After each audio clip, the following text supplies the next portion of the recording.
But in week 2, Stowe beat Barberton 37-22. That was on August 27th. The Magics have not lost since then.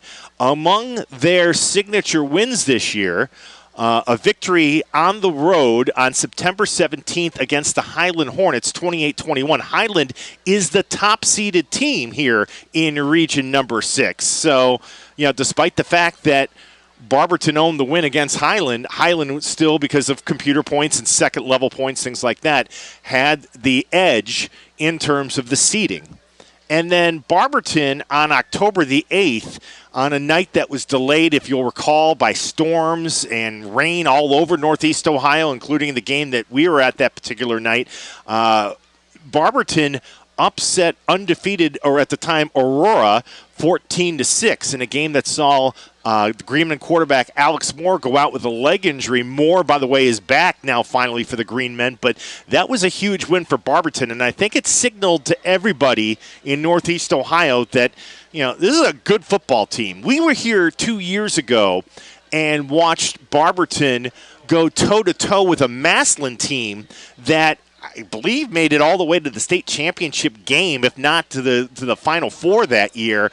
And the Magics that night went toe-to-toe with that Massillon team, and it was a great game. I really remember walking away, though, thinking, boy, this Barberton, they've got something here. And they've just continued to kind of keep things going, and now they really feel like they could be the team to come out of this region and advance to the Final Four in the state of Ohio. We'll see.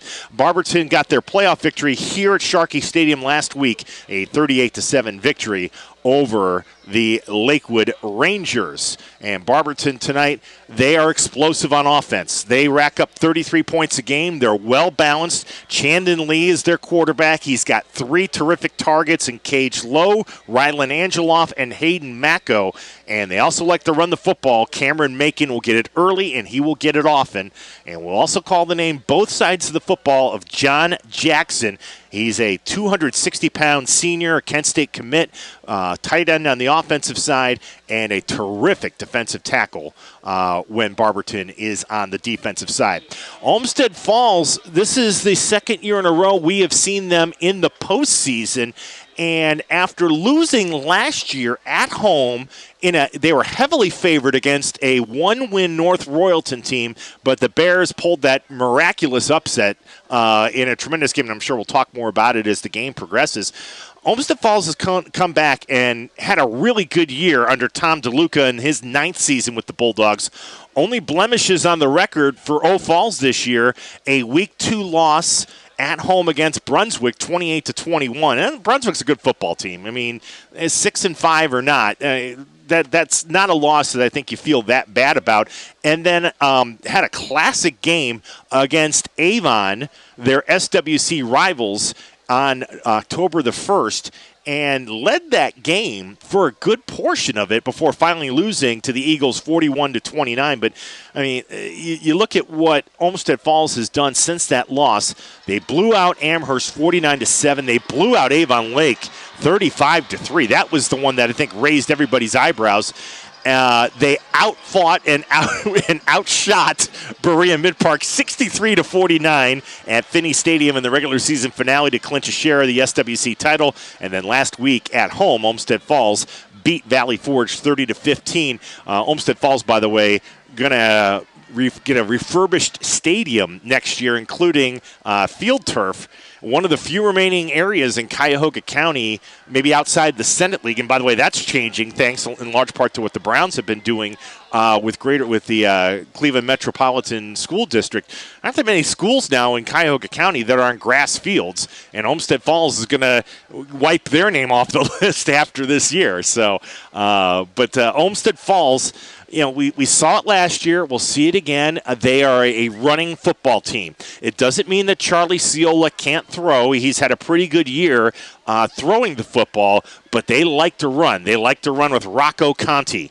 He has averaged this year nearly 8 yards per carry, 1,166 yards, and 19 rushing touchdowns. I mean, he has had a big year, but Clay Vormelker and Luke Diekman and Jack Pinchek will all run the ball, as will Michael Kandow. So you're talking 5 different backs that will probably call tonight running the football in one kind of a misdirection or another out of not a general wing tee like you might see. It's a bit different look, but it's kind of that same principle.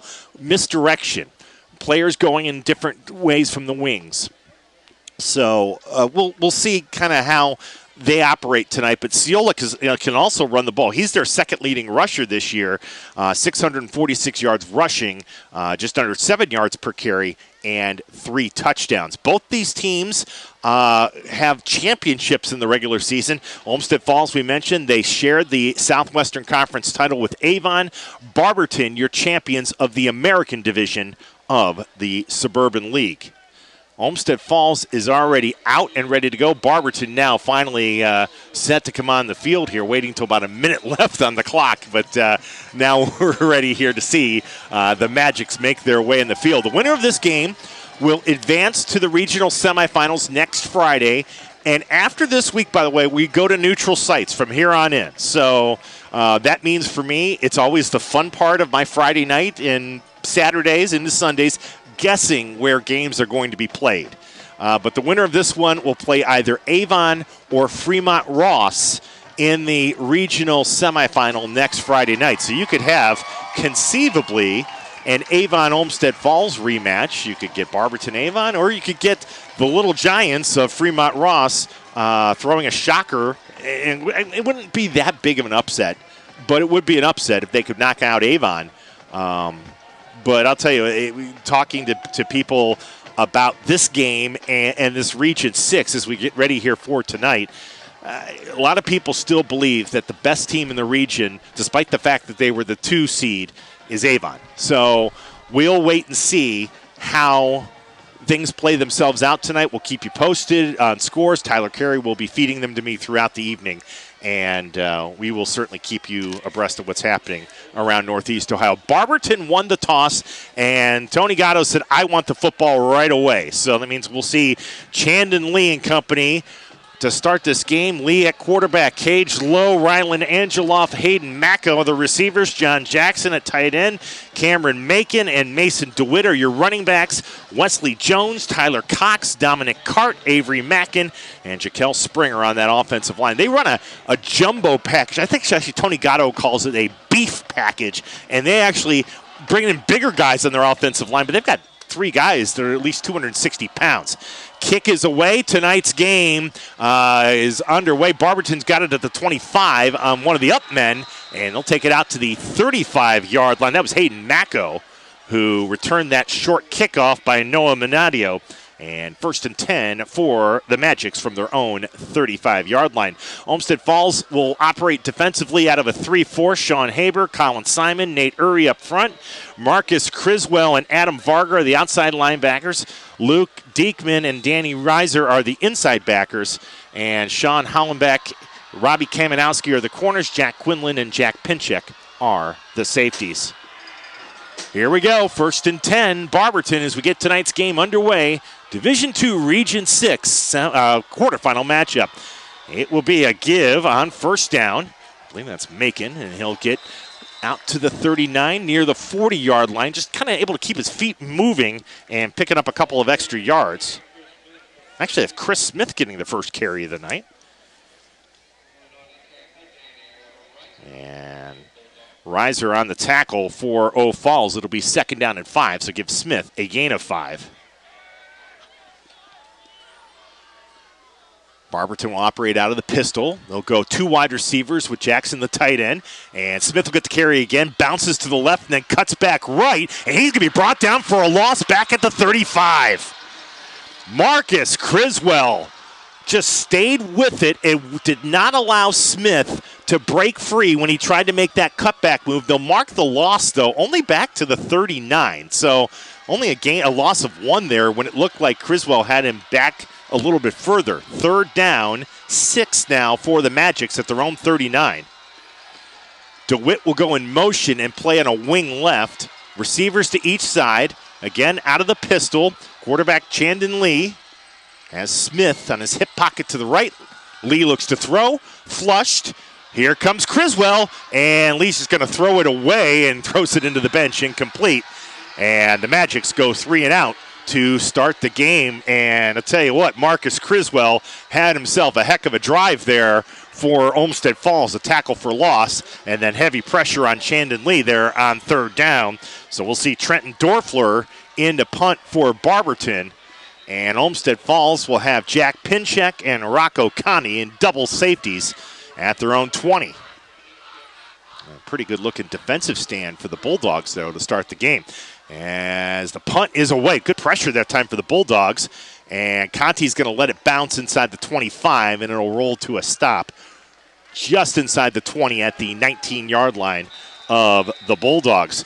Tommy Kandow had some pressure there on Trenton Dorfler, who was able to get that punt away. And the Bulldogs will start 1st and 10 at their own 19. 10:20 to go in this opening quarter. No score between Barberton and Olmsted Falls. We talked about Olmsted Falls' defense. They're averaging a touchdown less per game, points-wise, than this time a year ago. Last year when we saw them against North Royalton, they were averaging about 27 points allowed per game. This year now under 20. Charlie Siolik and the Bulldogs ready to go from the right hash. 1st and 10. Siolik will pitch out to the right side at the 20. I believe that's Rocco Conti out to the 24, and then immediately gets pushed back. But an option look there on 1st down for the Bulldogs, and it gets them about 5. Actually mark it at the 25 and give Conti 6 there on 1st down, 2nd down and 4. Conti, as we said, just under 1,200 yards rushing this year. Siolik, 646. The total is about 3,500 yards rushing as a team. As here comes a counter, and that's Pinchek getting the ball. Took it out to the 28, then immediately got pushed back as Hayden Macko came in to deny a 1st down for Pinchek. Well, I say that. And I tell you, the Bulldogs got a pretty favorable spot there. They're going to mark it at the 29 and call it a 1st down. I thought Jack only got to the 28. Yeah. Pinchek gets the 1st down on the counter, and the drive keeps going now for the Bulldogs. From their own 29, 1st and 10, pitch out. Here comes Rocco Conti to the right, gets to the 30, to the 35, cuts inside at the 36, goes to the 40, 1st down, and knocked out of bounds at the 43-yard line. 1st down pickup for Rocco Conti, and the Bulldogs driving now at their own 44-yard line. By the way, as I look over on the far side, good contingent of Bulldog fans making the drive down south here for this game. You know, really just kind of noticed on there on the far side. Good show by the Bulldog fans tonight to make the trip down for this playoff game. 1st and 10.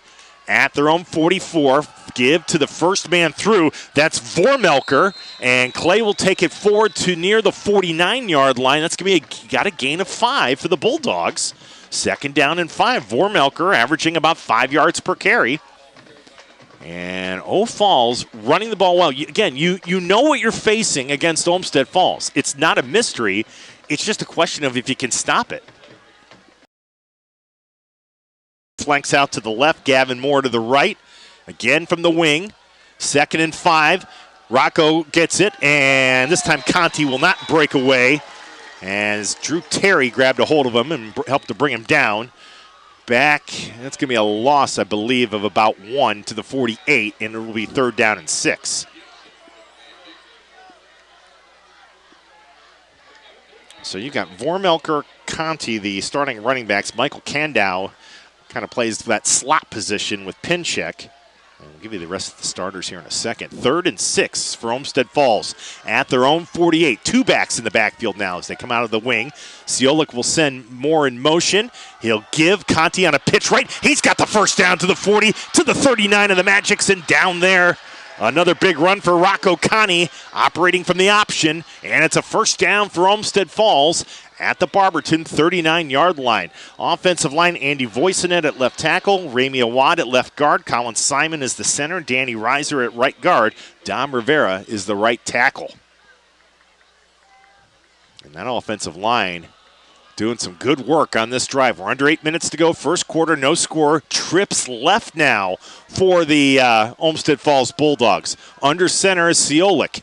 Gives. And Vormelker will get brought down for a very short gain. Almost looked like he got tripped up. And Chris Smith, the linebacker, was able to finish off the play for the Magics. Vormelker will get 1 on the carry. It'll be 2nd down and 9 as we go down to 7:30 to play. First quarter, no score. Roosevelt Andrews, John Jackson, and Corey Gibson is the starting defensive line, although we'll see a lot of Drew Terry tonight if they go 4 down. 2nd and 9 for the Bulldogs. Siolik wants to throw, looks, fires, deep, has a man open. He's got it. Touchdown, Old Falls. Gavin Moore's got it. From 38 yards out, a beautiful pass. And Olmsted Falls, with 7:19 to go in the opening quarter, take a 6-0 lead. Boy, that was a thing of beauty by Charlie Siolik, his 14th touchdown pass of the year. You know, you run, and you have everybody thinking ground game, but Olmsted Falls can throw, and we always talk about that when teams operate from the wing tee. You've got to be able to at least show you can throw. Here's the extra point. It's up, and it is good by Noah Minadio. 7:19 to play here in the first quarter. Siolik to Moore from 38 yards out to put Olmsted Falls on top early, 7-0. Yeah, as long as you at least have the threat of throwing, it allows you to still be able to run the ball and to be able to do all these things you want to do in the wing tee, because as you get deeper in the playoffs, defenses are better. They're quicker. They're not fooled by the wing tee.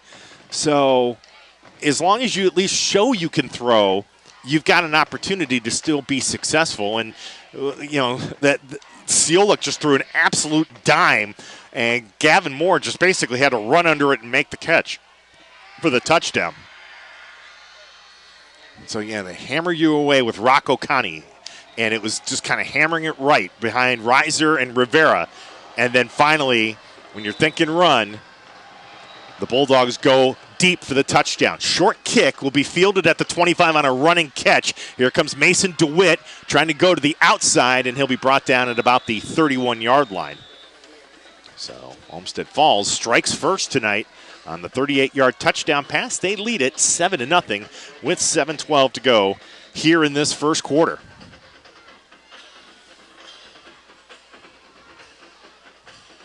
So we'll see what Chandon Lee and company have in store here, going 3 and out on their first drive of the game.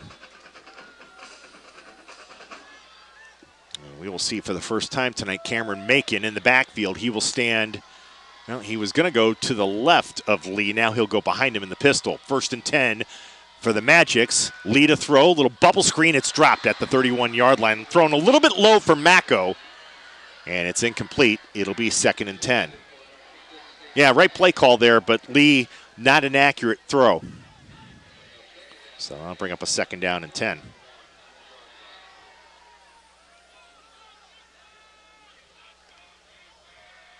Ball at the right hash at the Magic's 31. Olmsted Falls with a 7-0 lead here in the first quarter.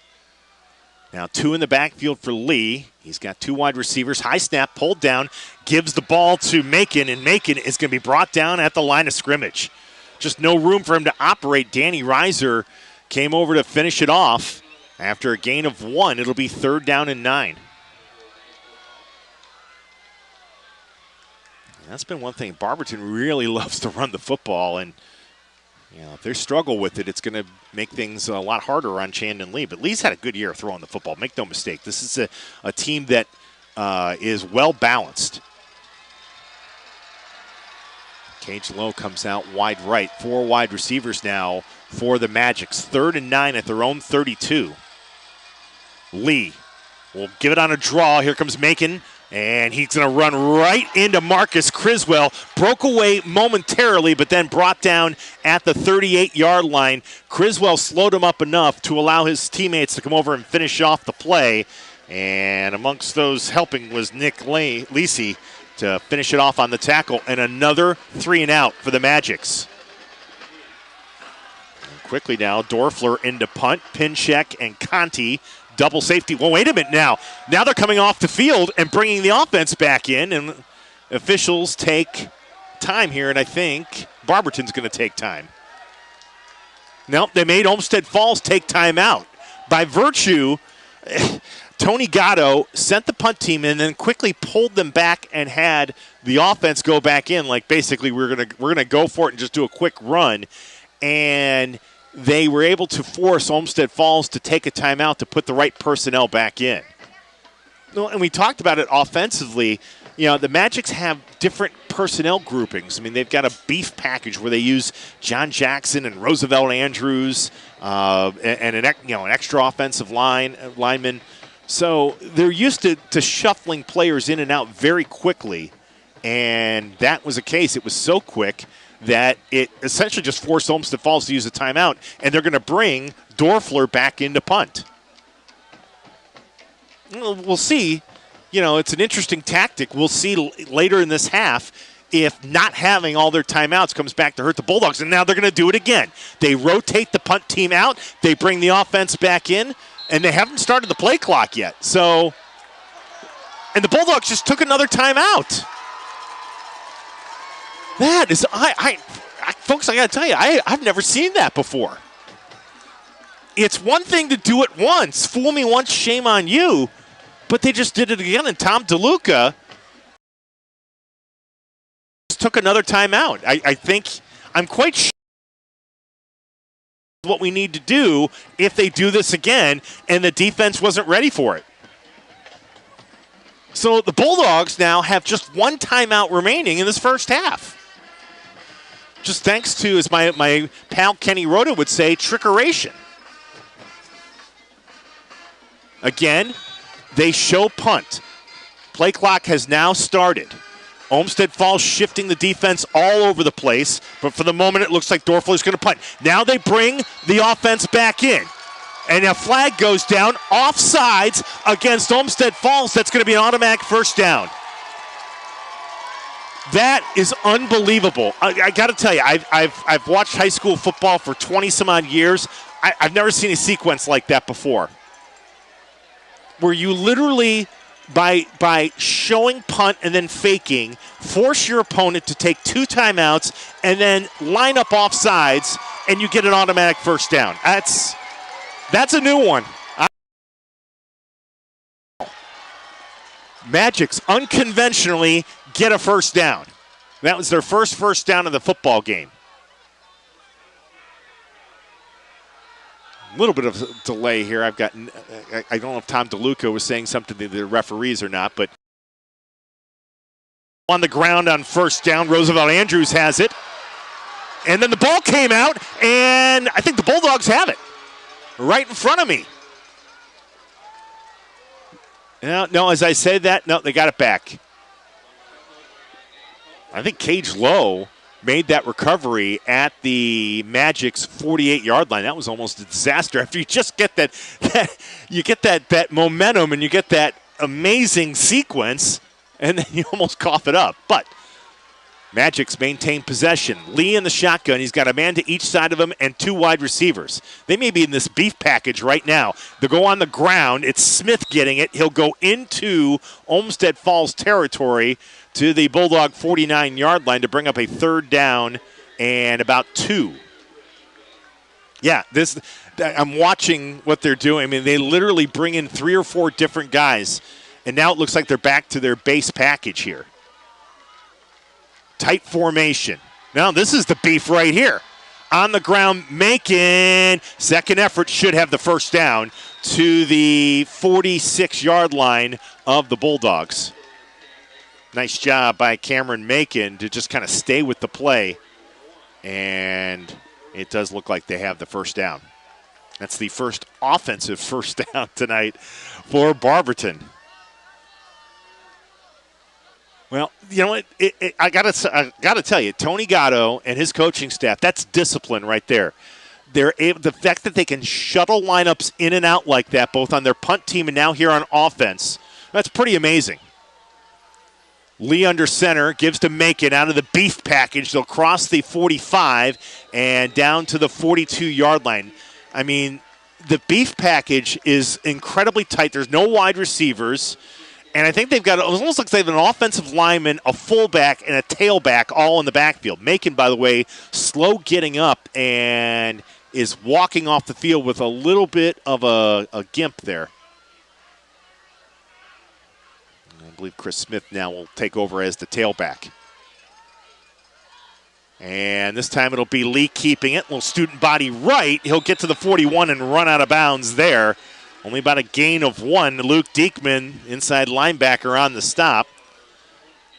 So very short yardage. Actually, I think they're going to mark him at the 42. So a gain of 1, and it's going to bring up now a 3rd down and close to 6, maybe 7. We're under 4 minutes to go here in the first quarter. 7-0 Olmsted Falls. And Barberton facing a 3rd down and 6. And they're going to go back to a conventional look. As Hayden Macko will go out wide left. Over on the near side right here is Cage Lowe. As we'll see Lee here to the pistol. Smith behind him, 3rd and 6. Lee to throw. Pass caught. Lowe's got it at the 36-yard line. If it's at the 36, if they mark him there, it would be enough for a 1st down. This will depend on where the officials say they now they're going to put it to the 37. It's a yard shy of the 1st down, so quickly now Lee on the ball, 4th and 1. Magics will go for it. Lee ready out of the pistol, trying to maybe draw the Bulldogs off sides. And now here comes the lineup change. 22 seconds on the play clock. Heavy jumbo in. I got to find all the different guys that are in on this package. It's pretty incredible, the shifting that they do. I love it. Play clock at 8, 7, 4th and 1.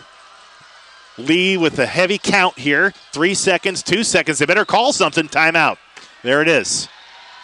Boy, just got that timeout with a second to spare. With 2:57 to go first quarter. It'll be 4th and 1 for Barberton at the Olmsted Falls 37. Corey Gibson is a tight end in the jumbo package. They also bring in Drew Terry, who is the starting defensive tackle, 275-pounder. And I think Terry's in the backfield, by the way. And then they've got a 3rd player who's in there as well. And then basically it's like triple tight end with an extra offensive lineman as the fullback.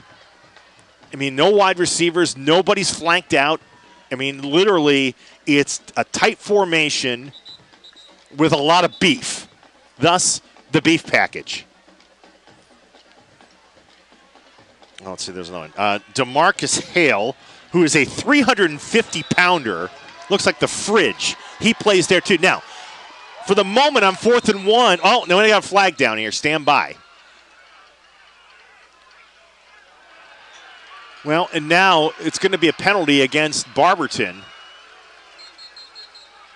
The Magics were about to bring the beef package in. They were going in with a 3 wide receiver set. Tom DeLuca for Olmsted Falls is 10 yards on the field yelling. And the officials are having a conference to determine whether or not it was an illegal motion. So it's a big difference here. It's either 4th and 1 or it's going to be 4th and 6. Barberton's still going to go for it here. But it looks like they may pick up this flag.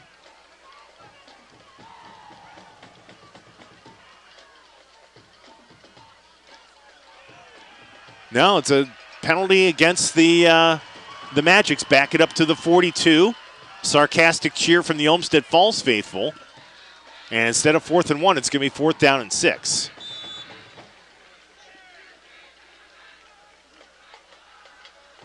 Yeah, I have never seen a team break a huddle with one personnel grouping and then bring in another personnel grouping as often as the Magics do it. It's pretty incredible. That time, though, it cost them. 4th and 6 now for Barberton. Here's Lee rolling left, pressured, throws, and the pass is knocked away at the last moment, incomplete at the 34-yard line. I think that was either Hollenbeck or Kamenowski who got in there at the last second to knock it away from Hayden Macko.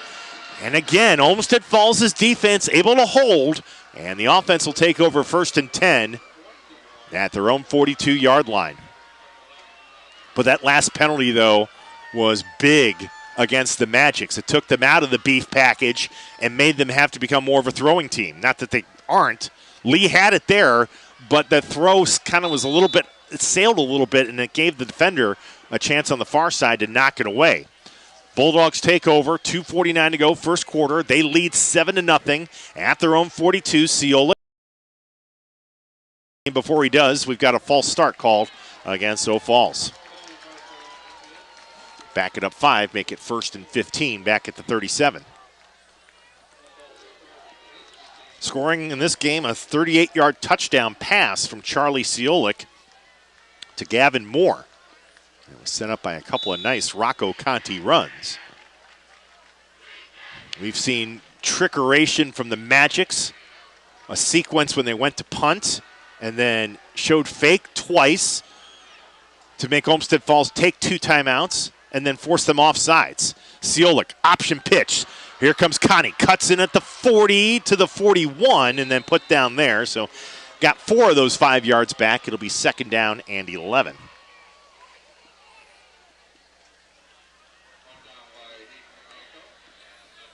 Hayden Macko will get credited for the tackle. They'll spot the ball just shy of the 41, so it's really going to be more of a 2nd down and 12 now for Olmsted Falls.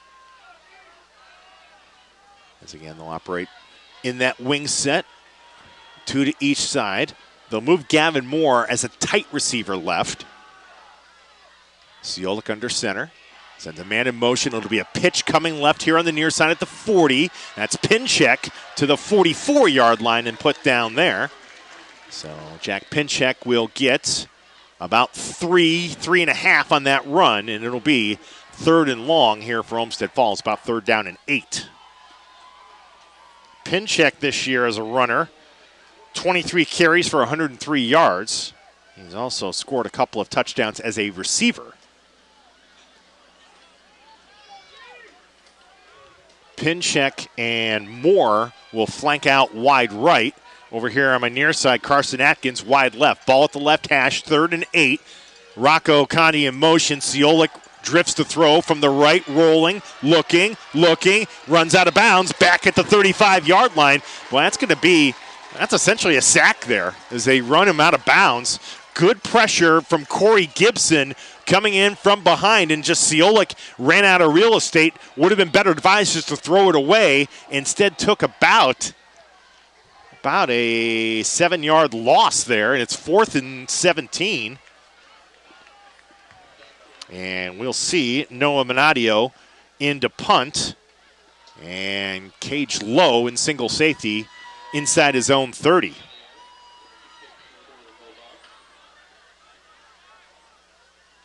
Good snap, kick away, and it's a short kick, and it's going to go out of bounds just near the 50. I think they're going to mark it at about the 48 of the Magics, not one of Noah Minadio's better efforts. He averages about 31 yards per punt, but that one, not one of his better efforts. And they're actually going to put this right at midfield. So Barberton, despite turning it over on downs just a few moments ago, only lost about 8 yards when you kind of put the net back and forth on it, and they take the football right back at midfield. 1:12 to play, first quarter, 7-0 Olmsted Falls. We've seen a little bit of everything here so far tonight. Lee will shift to the shotgun. He's got Chris Smith behind him in the pistol. Lee, another got it at the 49 and then fumbles the football, and it's picked up by Olmsted Falls. Luke Diekman's got it. And we'll wait for the officials to concur. And it's literally right in front of me. We still haven't gotten an indication. Olmsted Falls has it. Yeah, good job by Diekman and Hollenbeck to converge on Hayden Macko and force the fumble. And Olmsted Falls gets the first turnover of the game, and they'll take over right at midfield. 1:04 to play here in the first quarter. 7-0 Bulldogs. And they will start right at midfield.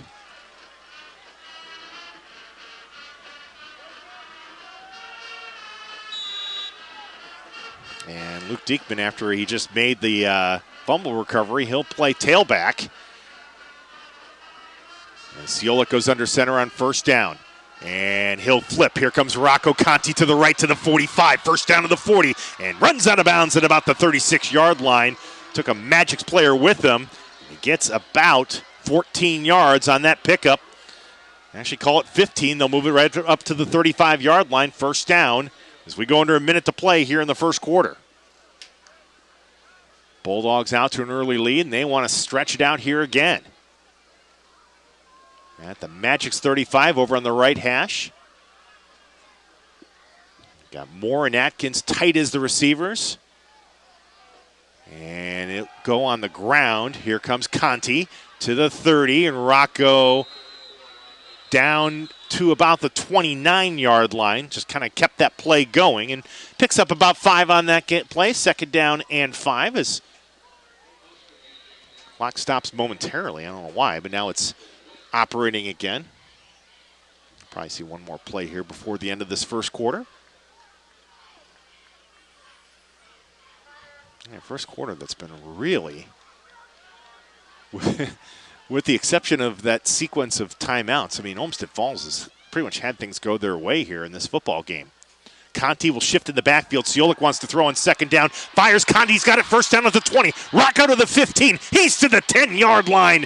And it will be close to a first and goal. It's just near the 10-yard line with 10.8 seconds to go in the first quarter. Rocco Conti with his 17th catch of the year. He's dangerous as a receiver. They mark it right at the 10-yard line. It will be first and goal there.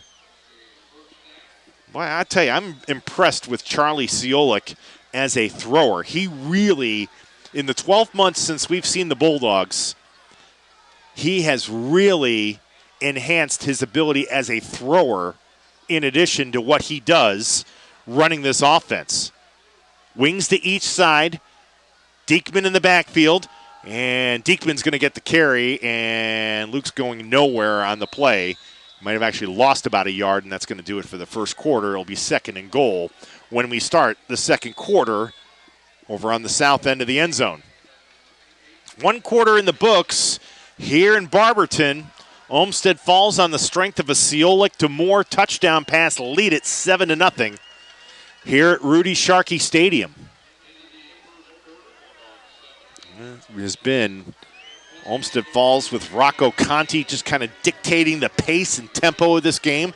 Defensively, they've played really well so far against this high-powered Barberton offense. They've gotten pressure on Lee.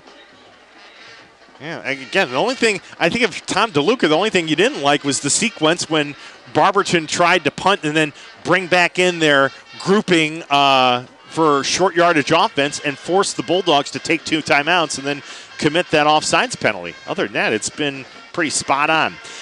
Some scores from Tyler Carey. We head to the other side of the field. Avon leading Fremont Ross in the first quarter 14-6. Winner of this game meets the winner of that game next week. Highland over Anthony Wayne 21-7. That's in the second quarter. Hudson leads Walsh Jesuit 7-0 in the first quarter. Benedictine over Riverside 7-0. That's now in the second quarter. North Canton Hoover over Greene in the first quarter 3-0. A couple other scores of note outside of Division II. Aurora on top of Dover 14-7 in the first quarter, and Alex Moore's return to the green for the Greenmen. And Glenville leading Villa Angela St. Joe's in Division 4, 9-0. Here, Olmsted Falls leading Barberton 7-0. As we start the second quarter, it will be second and goal back at the 11 after Diekman was brought down for a loss. Ciolek will turn, keep it, and get back that lost yardage and then fall forward for about an extra yard or two to the 8. And bring up a third down and goal from there.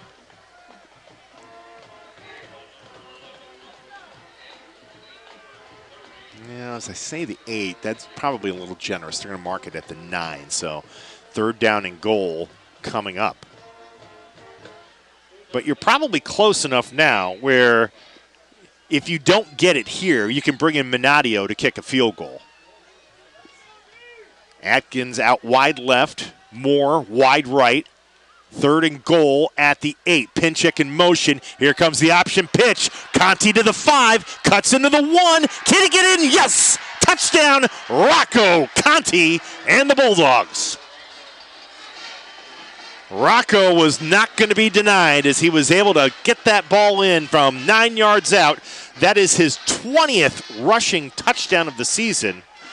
And when you add it all up, Rocco now 23 total touchdowns. He's also got a kick return for a touchdown this year and 2 receiving touchdowns. And Old Falls out to a 13-0 lead. Manadio for the extra point off the hold of Atkins. It's up, and it is good. 14-0. Olmsted Falls leading Barberton here at Rudy Sharkey Stadium early in this second quarter. Barberton's got to find some offense here. That's one thing. They're going to have to figure out how to stop Rocco Conti.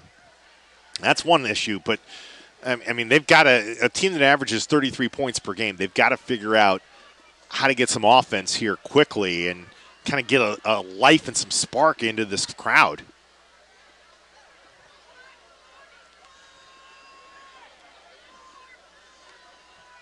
Manadio will kick it off to Lowe, Chris Smith, and also back there is Mason DeWitt. And again, Manadio doesn't really kick off very deep, so really it's more or less who from the second level, which is Hayden Macco and Mason DeWitt, which of the two will probably end up catching this here. Yeah, another second level kick. It's going to be DeWitt at the 26 to the 30 to the 35, and DeWitt, good field position for the Magics as he'll be brought down near the 41-yard line.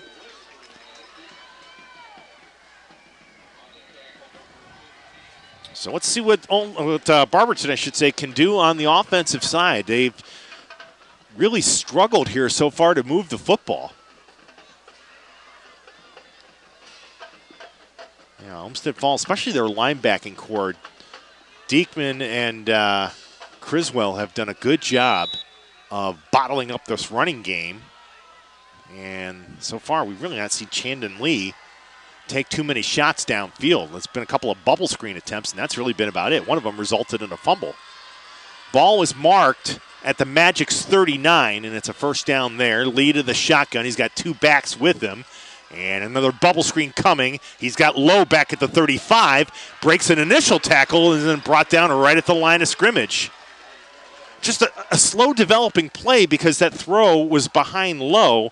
And Robbie Kamenowski, the cornerback, had great coverage, was able to kind of slow the play up and allow Jack Pinchek and Luke Diekman to finish it off. Second down and a long 9. Lowe will go out with Angeloff wide right, Macco wide left. Lee turns, gives, and it's Andrews with it. He finds a hole to the 50. Andrews to the 40. Andrews to the 30, and finally brought down at the 28-yard line. Roosevelt Andrews finally gets a big play tonight for the Magics. First down and 10 as they'll mark it at the Olmsted Falls 27-yard line. Well, that's finally the big play that we've come to expect all year long from Barberton.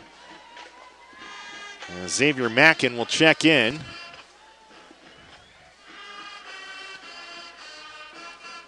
I'm looking down. We haven't seen Cameron Mackin. Xavier's his brother. We haven't seen Cameron in there for a while. Xavier will be in the backfield along with Chris Smith as Chandon Lee will go to the shotgun with 3 wide receivers. First and 10, Barberton at the 27. Here comes Mackin. Again, that's Xavier Mackin. And he'll take it forward for about a yard to the 26, and that's really about it. It will be second down and 9. We mentioned, though, and I'm looking over at the field, I do see Cameron Mackin standing next to one of the coaches, but he had appeared to be limping after his last carry. So for the moment, he's on the sideline. Second and 9. And again, same look here. It will be Angeloff and Lowe wide right. One receiver, that's Macco wide left. And they'll fake to Smith, give the ball to Mackin, breaks an initial tackle, gets to the 25, Mackin to the 20, lost the ball, but he lost it out of bounds inside the 20. And depending on where they mark this, Xavier Mackin actually might have gotten a first down. That's his best run of the game. Let's see where they mark this here. Looks like they're going to put it just inside the 17. And they're going to say it's a first down. So despite the fact that we're going to put it at the 16, despite the fact that Macon lost the handle on the ball, he was still able to get the first down as the ball went out of bounds at the 16. Beef package now in for Barberton. 1st and 10 Magics at the 16. All kinds of shifting going on that offensive line. Lee under center, gives. And I believe that's Xavier Macon inside the 15. And Xavier will be put down at about the 13-yard line. About a gain of 3, 2nd down and 7. We're under 9 minutes to play, first half. 14-0 Olmsted Falls, but Barberton on the move. They'll say Macon got 4, 2nd down, 6. Lee under center, turns, gives. Chris Smith with the carry, and he'll be brought down near the 10-yard line. And it's going to bring up... No, it was Cam Macon. I'm sorry. It wasn't Smith. I thought that was a number 9. That was a number 2. Good to see Cam back in there, and he'll get 2. Bring up a 3rd down and 4 at the 10-yard line. Now it's Olmsted Falls' turn to bring in a bunch of replacements on defense. At the moment, and I emphasize at the moment, Barberton is in their set package. They better break this huddle quickly. They're down to 8 seconds here to go on the play clock. Down to 5, and I think they're just going to burn a timeout here. Yeah, there it is. So both teams down to 1 timeout remaining here in the first half. And Tony Gatto and the Magics will talk about this 3rd and 4 play. Ball is just inside the Olmsted Falls 11-yard line. 7:52 to go here in this opening half. Olmsted Falls with touchdowns tonight from Rocco Conti just a few moments ago, and also a Charlie Ciolic to Gavin Moore touchdown pass. This has easily been Barberton's best offensive surge of the night. A couple of nice runs from Roosevelt Andrews and from Xavier Macon. And now Cam Macon is in there. For the moment, as they come out of this timeout, Barberton in their conventional offense. As they're going to move Angeloff out way wide right. Play clock at 20. And they'll stay in their base offense here. Play clock is at 15. And we've got whistles and what? Dead ball. False start. Barberton. So instead of 3rd and 4, it's going to be 3rd and 9. As they'll move it back to the 16-yard line. Well, and I said earlier, to do as much shifting as the Magics do, it requires a lot of discipline. But we've seen now on a couple of these occasions when they've gone from base package to the beef package, they've committed penalties. That's the 2nd time, I believe, now. Noah DeHart is in there as one of the wide receivers. 3 receivers right, 1 to the left. 3rd and 9, Lee to throw. Steps up, he's going to run. At the 15, now he throws to the end zone, incomplete. He had a man there. It was low and threw behind him. I got to tell you, though, he was very, very close to stepping over the line. The line of scrimmage was at the 16, and he was very, very close to that. 4th and 9 at the 16-yard line. Magic's trailing 14-0. Eston Brown is their field goal kicker, but again, down 14. I think they just want to go for it here. And they've only got 1 timeout to really think about it here, so they better make a snap decision quickly. Play clock is at 14. They just now break the huddle. 4th and 9. From the 16-yard line. Magics with Lee. Looks to throw. Time. Now he's chased. Rolls right. Looks. He had a man open in the end zone and missed him. At the 15, he throws. Pass caught. And it would be enough for a first down. But flag goes down on the far side. And I think this time they did get Chandon Lee for going over the line of scrimmage. They missed it, I thought, on the play before. That time I think the officials noticed it. And I'll tell you, if Chandon Lee had looked a second earlier, he had a man open on the right side of the end zone. And that is indeed the call, and it will be declined, and Olmsted Falls is going to take over. Their defense is able to stop the Barberton surge. Yeah, it was close. I actually thought the previous play was more egregious, but it was the right call, and it's a first down for the Bulldogs. Boy, what a big stop for Olmsted Falls' defense. You know, Andrews got the big run to finally get Barberton some offensive momentum that they had been lacking all game long, and the Bulldogs slammed the door, and now, you know, they'll take over at their own 16, and they can really work the clock. And keep in mind, folks, Barberton won the toss and elected to receive, so the Olmsted Falls will start the second half with the football. So they can really maybe try to do a 2-for-1 here if they can get a sustained drive. Under center, Ciolik ready to go on first down. They'll give to Pinchek running left, and Pinchek will take it forward to the 19 for a gain of 3. Xavier Macon brought him down. It'll be second down and 7. But it's a good, when you run Pinchek, they love to go obviously to the right with the tosses and the options to Rocco Conti. But when you have Pinchek, or you can do Vormelker or Diekman, able to run left, you know, you can't, it makes it harder to key on Conti.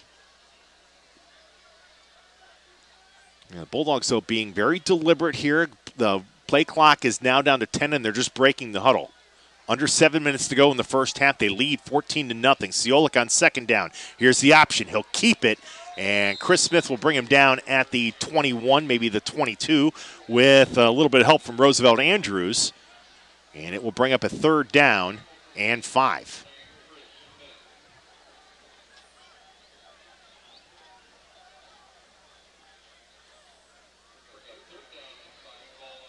This is what Olmsted Falls wants to do now. Burn clock. I mean, obviously they're not taking the foot off the proverbial gas pedal here, but, you know, just kind of running clock, staying in their base package. Now they want to get a first down here. Ciolik will ready to go with 4 wide receivers. Quick drop, fires left side. Pass is caught, and it will be a first down out to the 29-yard line. Just a little bubble screen. And that was Pinchek, I believe. Yeah, it was. It was either Pinchek or Kandow.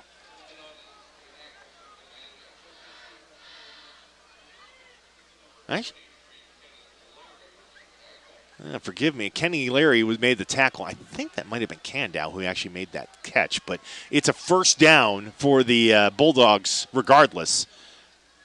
And now Ciolik will go back on the ground. Pinchek gets it to the 31 and then immediately gets pushed back. It's only about a gain of 1 there for Jack. It'll be second down and 9. But we're under 6 minutes now to go in the second quarter. You see the strategy here for Tom DeLuca. I mean, now it's almost like they're playing keep away. They'll give Pinchek forward progress to the 32, and we'll call it second down and 8 from there. Under center, Ciolik turns, wants to throw. Time, looking deep for more. Oh, that time he couldn't quite pull it in at the 35-yard line. Similar play to the touchdown. And Gavin feels like he should have made the catch, and I agree with him. Just kind of went almost like between his hands as he was outstretching. Kind of, you can tell what I'm doing here. Just kind of the ball went between his hands as he was trying to make the long catch. 5:10 to go here in the second quarter. It'll bring up a 3rd and 8 for Olmsted Falls from their own 32-yard line. Barberton really needs a stop right here. Rocco Conti and Gavin Moore will go out wide right. One receiver to the left. Ciolik under center. Diekman in the backfield. Back to throw is Charlie. Pops one over the middle. Rocco Conti's got it at the 40. He's to the 50. Off to the races. He's to the 30. He's to the 25 and finally brought down near the 20-yard line. Boy, Rocco Conti, when he finds that second gear, boy, he has deceptive speed and absolutely torched down the field for the Bulldogs near the Barberton 20 at the 21-yard line. Just a middle screen there, and it was a beautifully executed pitch and catch from Ciolik to Conti. Boy, Rocco beats you running the ball. He beats you as a receiver. They'll actually put it at the 22-yard line. But it'll be a first down for Olmsted Falls. Atkins to the left, Moore out wide right. Ciolik turns, gives, and it's going to be Vormelker on the carry. And Clay will take it to the 20 for a pickup of 2. Second down and 8. We're down to 4:30 to play here in the first half. 14-0 Olmsted Falls with the lead and the football. They've got a 2nd and 8 near the right hash at the Barberton 20.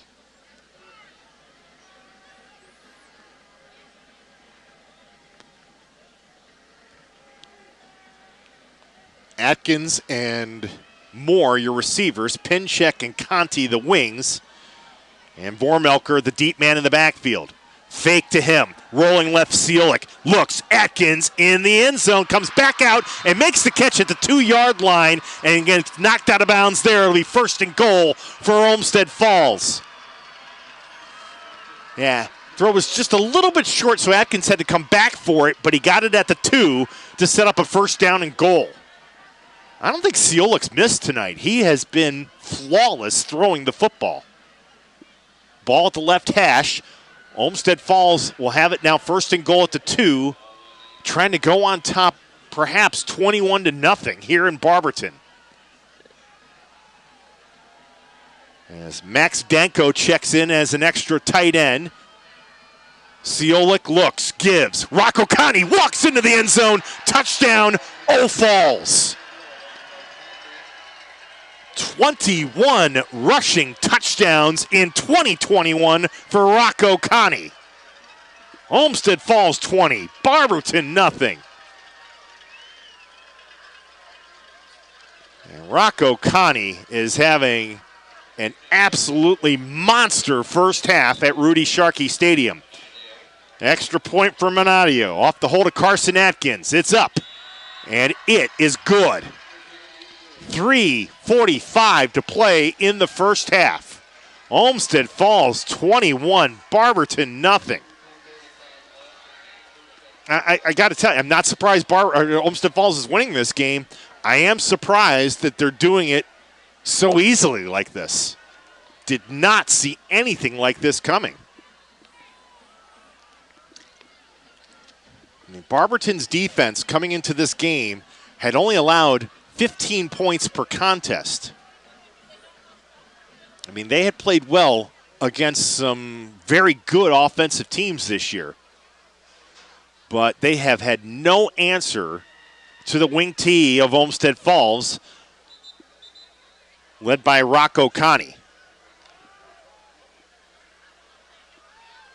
Rocco has beaten them as a runner and as a receiver. Charlie Ciolik has been... I think he's only missed once. He missed that last pass to Gavin Moore that Moore probably will look back and watch the film tomorrow and say he should have caught. Other than that, Ciolik hadn't missed. He's been terrific throwing the football tonight. Minadio will kick it off. And again, you've got Mako and DeWitt on that second level. And Macon and Lowe at the 20, anticipating a short kick. That's exactly what they get. It's popped up, and Cameron Macon comes up and grabs it at the 30-yard line. Got a block. Actually make that Smith to the 35. He's to the 45, 50. Smith out to the 40, to the 35. Cuts inside, still on his feet. And finally, Chris Smith is brought down near the 30-yard line of the Bulldogs. I couldn't tell if that was, again, it's just looking up here, the jerseys, I don't want to say the fonts or anything, but the 2 or the 9 looked alike they're coming in. I don't know if that was Cam or if that was Chris, but it was Chris Smith, and that was quite a return all the way out to the Bulldogs' 31-yard line. Now, Barberton, it goes without saying, I mean, they got to score. They're down 21-0 here. Both of the Macons are in the backfield with Chandon Lee. 3 wide receivers for the Magics.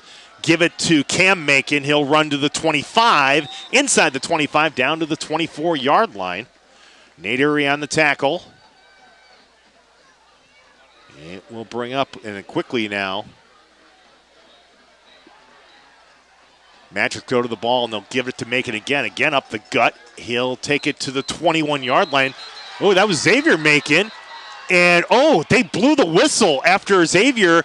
They'll say his knee touchdown at the 21-yard line. Ooh, I don't know about that one. Xavier would have had a touchdown had it not been for that whistle. And again, the officials were having a conference. Well, it's too late, guys. I mean, you marked it down there. Nothing you can do now. The entire officiating crew having a conference near the 20-yard line. 3:04 to go, first half. 21-0 in favor of Olmsted Falls. And we're trying to figure out here where they're going to mark this football. There's a flag down. I'm just noticing that at the 24-yard line.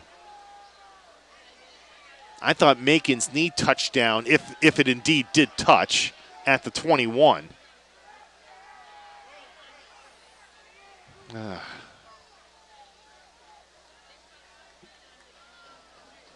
You can see my kind of rubbing my forehead here because it feels like we get one of these every game where something happens and you're going to have two officials talking to Tony Gatto and two that will talk to Tom DeLuca, and it's essentially going to be an R-bad type of thing here because they're going to move the football up to the 17-yard line, which is a very odd spot, by the way, and it should be a first down from there.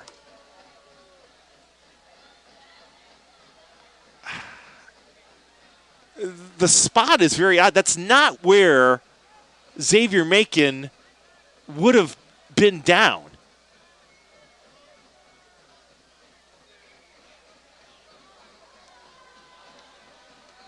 Now, did I also just see a sideline warning, too, against Barberton? That's just all kind of, Well, and I can understand fans both sides not being happy.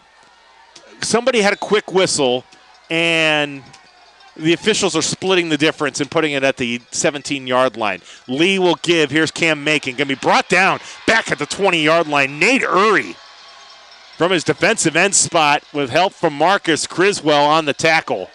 It will be a loss of about 3. Back to basically where the ball should have been spotted, quite frankly, in the first place. But now it's going to be 2nd and 13. 2:40 to go, second quarter. 21-0 in favor of Olmsted Falls. Barberton will bring in the beef package. Extra tight end, 2 extra linemen, including 1 in the backfield. You got a 300-pounder as like the jumbo fullback. Give on a delay. Here's Cam Macon inside the 15. He'll go to about the 13-yard line, gets 7, and it brings up a 3rd down and 6.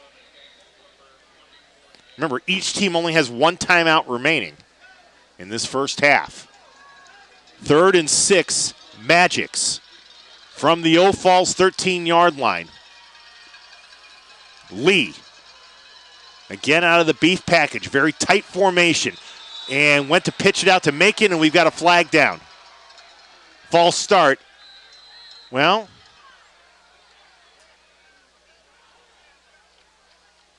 the referee was literally in the act of giving him, there it is, okay, false start against Barberton.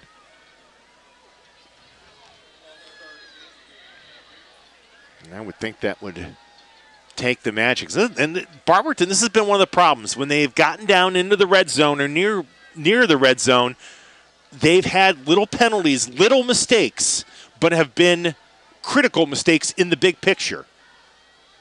You know, instead of 3rd and 6, where you can show that beef package they like to run, now you've got to go back into your base formation, which has pretty much been taken away from them tonight by Olmsted Falls. Lee on the shotgun. He will go with 3 wide receivers. Mako wide left, and Angeloff and Lowe to the right.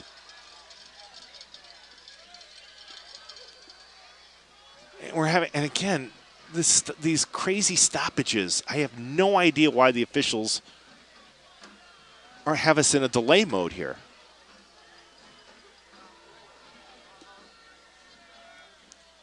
Did they not? I mean, the play clock, it's probably a clock issue. Yeah, I think they're trying to set the game clock. For the moment, it's 1:43 remaining here in this first half. 21-0 Bulldogs. Are we going to fix it here or what, guys? And 1:48, okay. So they put 5 seconds back on the clock, and we can resume. All right. Lee to the shotgun. High snap, pulls down, gives the ball to Smith inside the 10, down to the 9-yard line. He's going to be about a yard or so short of the first down, depending on where they mark this. They're marking it at the 10. First down would be at the 8-yard line. Minute 30 to play. Fourth down and just about 2 or 2.5. Oh, and I think Olmsted Falls nearly went off sides. But they didn't go. Now quickly, with 17 seconds on the play clock, beef formation comes in. And flag goes down.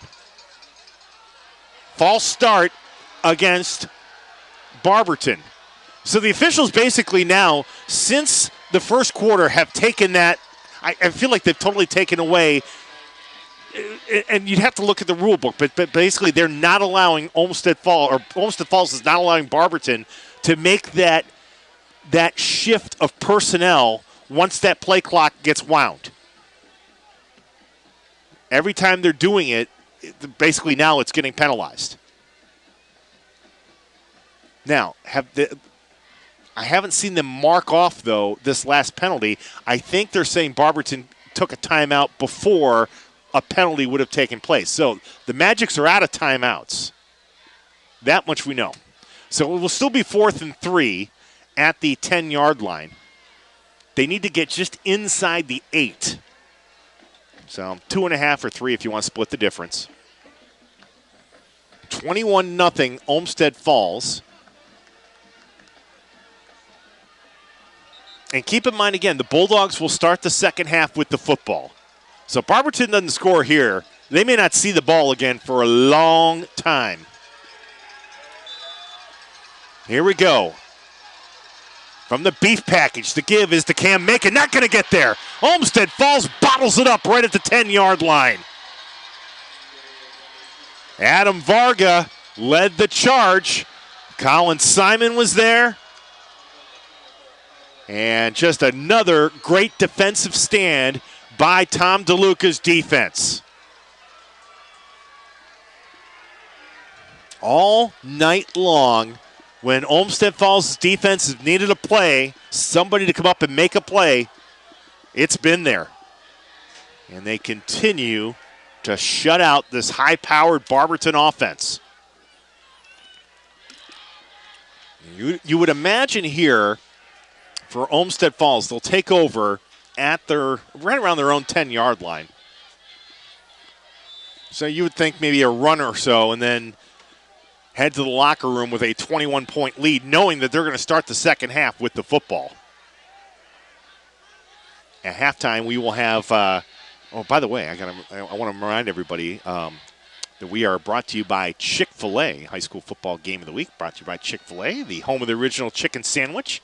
Had very little time here. This game has just kind of flown by with a flurry here as Ciolek will go to a knee. And probably we'll have to do it one more time here. And then we will head to halftime. Make sure you stop by your neighborhood Chick-fil-A in Cleveland, Akron, and Canton, all across Northeast Ohio. And remember to go on to WKYC.com and every Monday and vote. In the postseason, you vote on our postseason performance of the week. You can win yourself a free meal courtesy of Chick-fil-A. Ciolek to a knee, and that's going to do it for the first half. Boy, Olmsted Falls dominating this football game in about every way possible to this point here as they head to the dressing room here at Rudy Sharkey Stadium with a 21-0 lead. Couple of Rocco Conti touchdown runs and a touchdown pass from Charlie Ciolek to Gavin Moore. That will take us into halftime. We'll let you enjoy. Both of the bands are here tonight, Olmsted Falls and Barberton. So we will bundle things up. It's gotten colder, obviously, since the game started here. Temperatures falling now under the 40s. So we're going to bundle up a little bit, and then we'll get you back for the second half. We'll have a look at some first half numbers and also the scoreboard from around high school football as well. So make sure you stay with us. It is the WKYC.com high school football game of the week. And again, at halftime, Olmsted Falls leading Barberton 21-0. Again, it's our game of the week, all presented by Chick-fil-A. We're back with more action coming up, but for now, enjoy the bands, everyone.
lot of times you just wait till the pile comes up. Yes, man, that's what I'm doing. So I was joking with my guy. I'm like, at some point I gotta get laces started eating glasses.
Under the direction of Celeste Walker, assistant directors Lee Gibson, Holly McInerney, and Sharon Gardner, percussion instructor Noah Rudiger, color guard instructor Phoebe Ryan, and weapon assistant drum majors Ryan Lewis and Chris Farmer. We are holding at the 2008 Barberton High School Youth Magic March Band.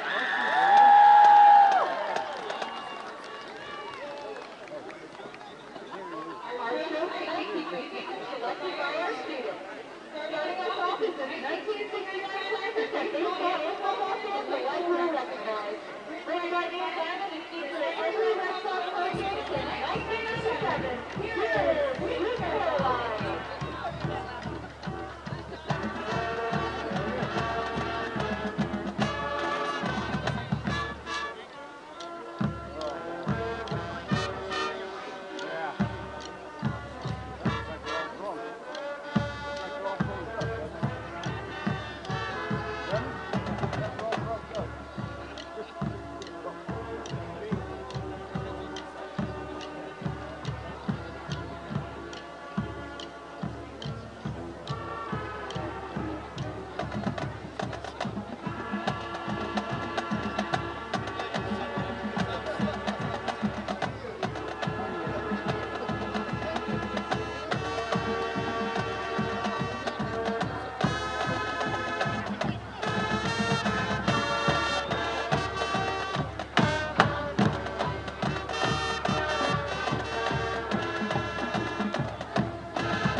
Well, we welcome you back inside the press box here at Rudy Sharkey Stadium. I'm Dave DiNatale. It is halftime. Hope you enjoyed the bands from both schools, Olmsted Falls first, and then, of course, the home school tonight, Barberton.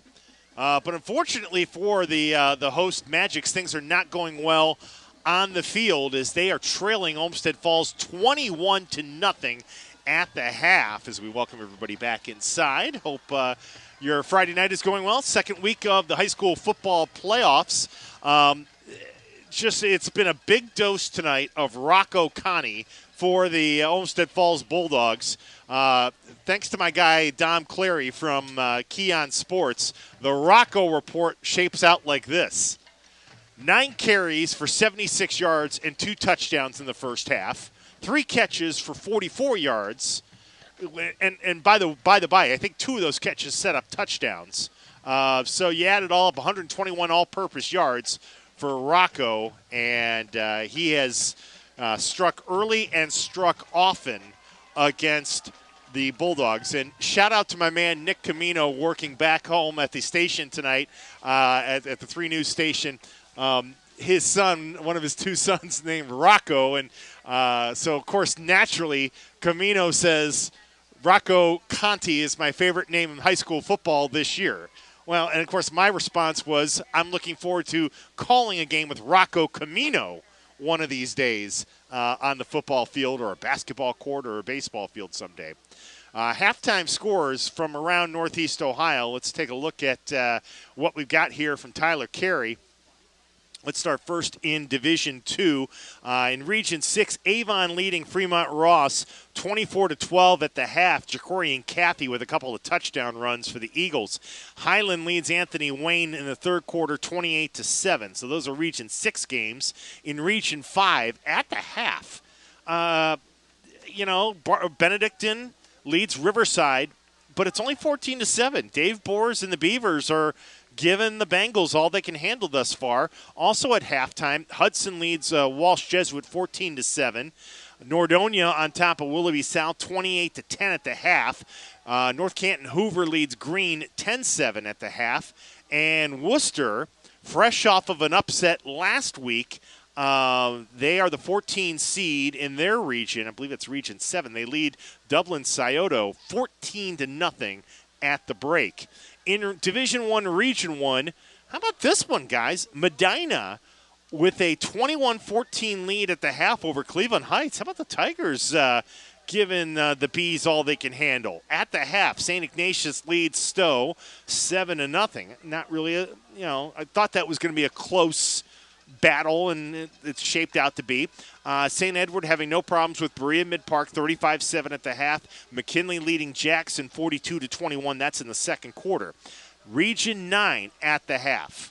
Top seed, Chardon, shutting out Streetsboro 49-0. That's actually in the second quarter. Kenston and Steubenville 28 all at the half. After a good start for Aurora, they're trailing Dover 28-21. That's also at the half. This is in Region 9, Division 3. Region 10, Holy Name leading the top seed Norton. The Panthers 10-7, just up the road here in Norton. We literally drove right by Norton High School to get to Barberton. Mansfield shutting out Padua in the second quarter, 10-0, and Rocky River leading Buckeye 15-0. That game is also at the half. Region 13, this is Division 4. Glenville on top of Villa Angela St. Joseph, 16-7 at the half, and in Region 14, Perkins over Milan Edison, 14-0. That's also at the half. Edison, a 16 seed, coming off of that great upset win that they had last week in the opening round of the playoffs, which will probably keep us at an extra round of the playoffs going forward as the justification as to why we needed more teams in the playoffs. I'm trying to control my snarkiness on this point as much as I can. Sometimes I'm doing better than others. So here, as we start the second half, remember Olmsted Falls, it was actually Barberton who won the toss, and they elected to receive. They wanted the ball right away and ended up going 3 and out. So that means Olmsted Falls will start the second half with the football. And they're going to have Pinchek and Rocco Conti back deep to receive. And again, all Rocco's done tonight is 121 yards of total offense and 2 touchdowns. And he has a kick return for a touchdown this season. Yeah, Conti now. Let's see, 21, 23, 24 touchdowns in all thus far. As Barberton will kick it off, Eston Brown will do the honors. And we'll see here if the Magics can make a run in the second half. They'll do a standard kickoff, trying to angle it to the right, and it will stay inbounds and be fielded at the 8-yard line. And I believe it's Conti taking it out near the 24. Actually, Pinchek who brought it out to the 24, and that is where Olmsted Falls will begin their first drive of this second half. Olmsted Falls, you know, offensively doing what they want. I think the key to tonight, though, has been their defense. Their defense has done a tremendous job against this high-powered Barberton squad.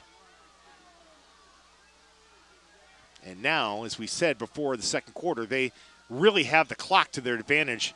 Here's an option pitch on first down. Rocco Conti has it at the 25 and gets knocked out of bounds on a good stick by Cage Lowe at the 29-yard line. Gain of 5 for Rocco. He pounces right back up and says, I'm good. Let's go to the huddle and play second down. That's a nice hit, though, by safety Cage Lowe. One of the better names you'll find in high school football. I mean, Cage Lowe. Just sounds like a football player. Charlie Siolik gets the play, literally runs over to the bench, gets the play, and runs back in. It's just interesting to see teams and the different ways they get play calls. You know, a lot of teams do sideline signals with coaches, but not what Olmsted Falls does. On second down, Siolik will pitch out. Here comes Conti to the right. And for one of the few times tonight, Barberton does a good job denying Rocco any kind of space running to his right behind Reiser and Rivera. And they'll bring him down right about at the line of scrimmage. 3rd down and 5 coming up. Now, 3 scores behind. The remedy to at least start a comeback here for the Magics would be a 3-and-out. Yes. Bulldogs break the huddle, 3rd and 5 at their own 29. Siolik ready. Conti in motion, fake to him. Siolik to throw, steps up. He'll run, and he'll be brought down right about at the 30-yard line. Corey Gibson makes the tackle. It's not a sack. It'll be a gain of about a half yard. But it does set up the 3-and-out, and we'll see the Bulldogs punt it away. So from a defensive standpoint, that was exactly what Barberton needed, and now Cage Lowe will go back to receive this punt by Noah Minadio.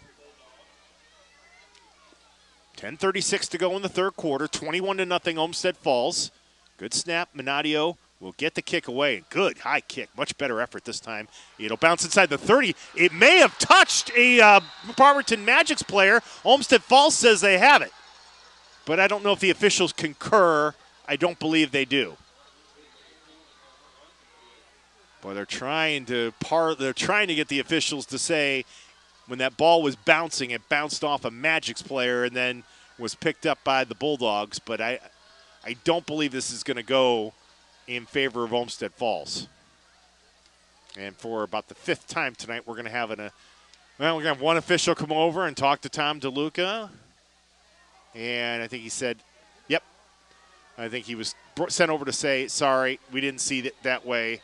1st and 10, Barberton. Well, now wait a minute here. No. Bring in the offense. It's going to be Olmsted Falls football. And they just picked up a flag as well. Boy, an inopportune turnover. I did not think that they were going to give the ball to the Bulldogs, but Old Falls will maintain possession.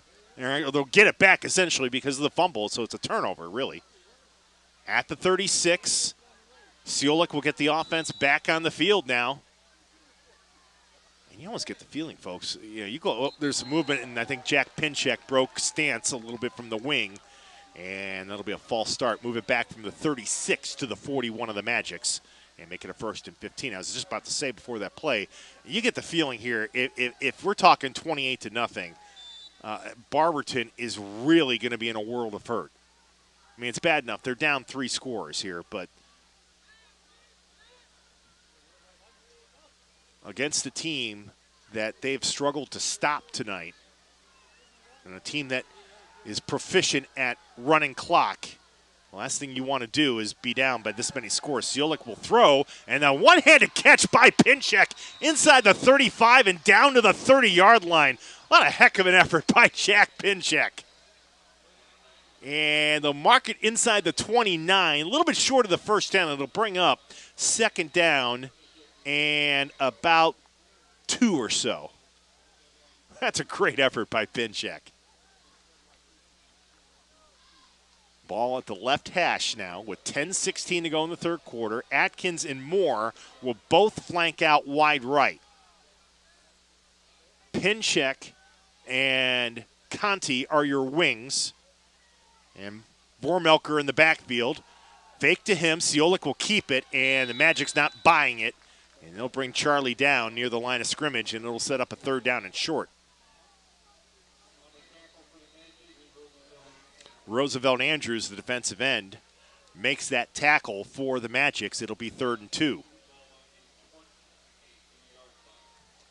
The Bulldogs need to get it just inside the 26 here to keep this possession rolling here in this 3rd quarter. 21-0, Falls. A couple of touchdown runs for Rocco Conti and a touchdown pass from Ciolik to Moore. And a swallowing effort tonight by the defense of the Bulldogs. 3rd and 2, Ciolik will give. Rocco Conti swinging right, and on a second effort, dives ahead and gets the 1st down near the 25-yard line. Yeah, just Conti was patient, just kind of let the play unfold and develop, and was able to stretch it out. And yeah, it's a 1st down. The officials will indeed make the call. They'll actually mark it at the 26. I thought it was closer to the 25, but it's irrelevant. It's a 1st down.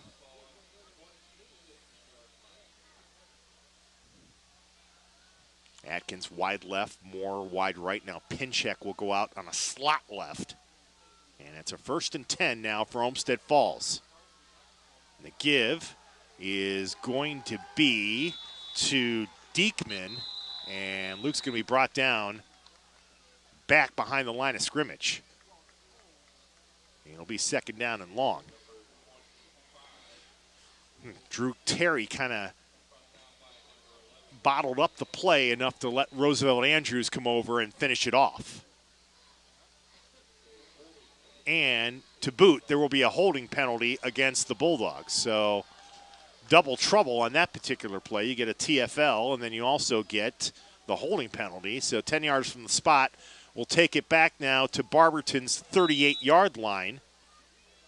I'm sorry, 37-yard line. And it's going to be a 1st down and 21. Again, Diekman is the deep man in the backfield with Pinchek and Conti on the wings. 1st and 21, and Diekman will get the carry. Good head of steam inside the 30, and much better run for him that time as he took it down to the 29, maybe the 28-yard line, and got about 9 on that gain, so it'll be 2nd down and about 12. We are under 9 minutes to play in the 3rd quarter here at Rudy Sharkey Stadium in Barberton. The 3-seed Magics, the home team tonight, losing 21-0, or trailing, not losing, but trailing 21-0 to Olmsted Falls. Make sure I clarify that. 2nd and 12. Pitch out. Rocco Conti from left wing. He'll swing to the right inside the 25, inside the 20, dragging a couple of tacklers with him, and takes it down just a little bit short of the 1st down marker. They'll put him down at the 18-yard line. So it should bring up about a 3rd and 1 here. Well, as I say that, they marked it closer to the 17, but it's still going to be a little bit short of the 1st down. So it'll be 3rd and 1.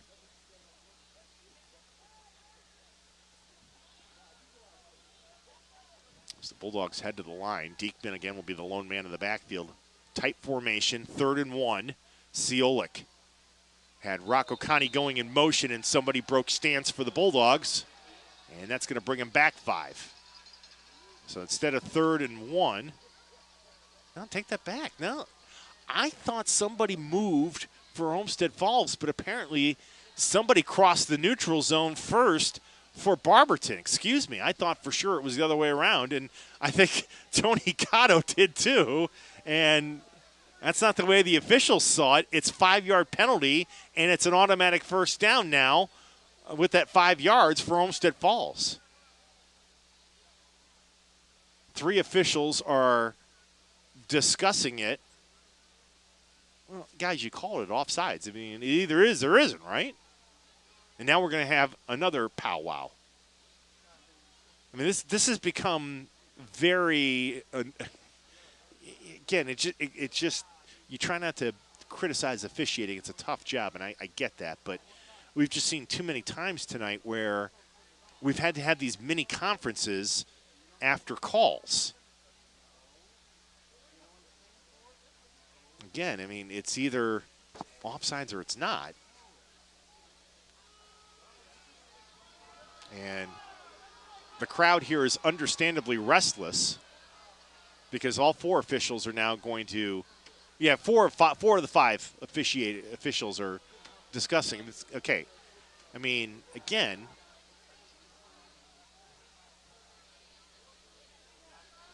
it's either 3rd and 6 or it's 1st and 10 at the 12, and I don't see them changing this call here, but again, if it's, this is maddening. Yeah, okay. Offsides Barberton. First down, Olmsted Falls. I mean, if they're trying to figure out where maybe they're trying to figure out where they're going to have dinner after the game. I don't know. Okay. 1st and 10 for Olmsted Falls at the Barberton 12 at the right hash. Olmsted Falls leading at 21-0, looking for more, and they'll give Rocco Conti, and Rocco will take it to the 11, and that's really about it. 2nd and long coming up. But when you factor in the fumble, I mean, this has essentially been already a 4-minute drive for the Bulldogs. They already lead it 21-0. They're threatening to score again, and they're really diminishing the amount of time that the Magics are going to have to try to mount a comeback here. Extra tight end here. 2nd down and 10. Pitch out to Conti, running right inside the 10, spins, and brought down at about the 9. Give him about 3, again, running behind that right side, of that offensive line with Reiser and Rivera. And then Pinchek is over on the wing there to the right, and I think they had Max Danko in there as well. Mark him at the 9, give him about 4 on that gain. It'll be 3rd and 6. We are under 7 minutes to play in the 3rd quarter. Olmsted Falls leading 21-0, trying to tack on more. From just inside the 9, near the 8. Ciolik drifts to throw, drops it, Rocco Conti wide open, into the end zone, touchdown, Olmsted Falls. Rocco Conti drifted out of the backfield and caught an 8-yard touchdown pass. That is his 3rd receiving touchdown of the season. That is his 3rd overall touchdown tonight, number 25 here in 2021. Commanding 27-0 lead for Olmsted Falls. Extra point down, kick is up, it's blocked. Kick is blocked by the Magics, so it will hold it at a 27-0 lead. I think that might have been Hayden Macco who came in from the side to block that kick. But damage done by the Bulldogs. They eat up nearly half of this 3rd quarter clock when you factor in the fumbled punt, or the muffed punt, by Barberton. And the lead now at 27-0 for Olmsted Falls. The 6-seeded Bulldogs making the drive down here, about a a little under an hour, about 45-minute drive down here. And they have absolutely had things go their way tonight against the third-seeded Magics, who have not lost a game since August 27th. This is absolutely, again, I'm not surprised Olmsted Falls is leading in this game, but what they're doing tonight in the dominating fashion that they're doing it, didn't see this coming at all. And right now, it looks very much like we may see a rematch of the two co-SWC champions next Friday in the regional semis. As this kick will be fielded at about the 16-yard line, and it's going to be a lateral off to the other side of the field. Here comes Chris Smith to the 35, to the 40, and out of bounds at the 41-yard line.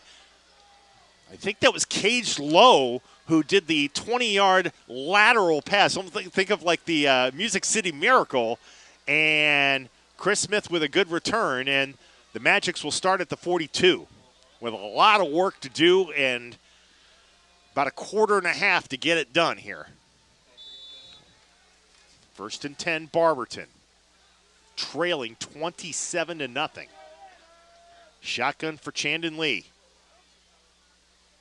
With 3 wide receivers, and they'll go on the ground on first down. Cam Macon's got it, and he'll take it out to the 46, maybe the 47-yard line. About a gain of 5 for Macon. I was hearing here, and I don't have this confirmed, but you know, I know he was limping earlier, but he had been dealing with some back spasms. So he's trying to tough it out. And the Magics are, you know, they've got to score. They've got to get lots of scores here. They're down by 4 touchdowns. They don't want to abandon their running game, but at some point here, they're going to need to be able to throw the football and score quickly. As Lee's going to throw it here on 2nd and 5. Throws one deep down the middle, looking for Lowe. It's incomplete. He was pretty well covered back there by Tommy Kando and also Robbie Kamenowski.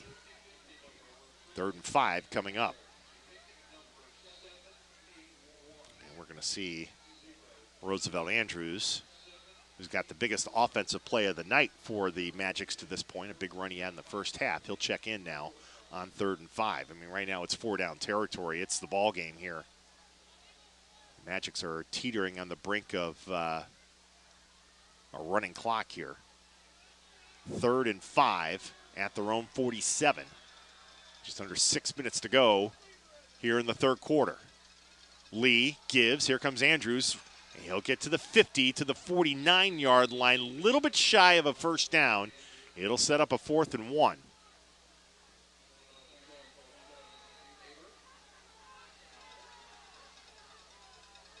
I think looking over at Cage Lowe over there, I think they were thinking that they should measure here. It should be close enough, and I think the officials are going to concur here and take an official's timeout and see how close Barberton is to a first down. And it will give the Magics it's a free timeout here to figure out what they want to do. As they stretch out the chains. And I believe they're still going to be short here, but it's just a question of by how much. And they are indeed short about the length of the football. High school football, our game of the week here on WKYC.com is presented by Chick-fil-A. Chick-fil-A is your home of the original chicken sandwich. Stop by your neighborhood Chick-fil-A in Cleveland, Akron, Canton. Make sure you head to WKYC.com every Monday and vote for our playoff performer of the week. You can win a free meal from Chick-fil-A. 4th and 1, Magics. Out of that beef package, they'll run on the ground and surge ahead and get enough for the first down inside the 48-yard line. Might have been Andrews on the carry, and it is a first down for Barberton.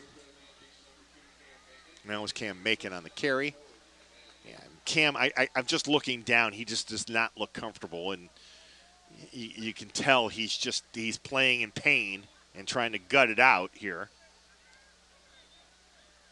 and giving his team what he can.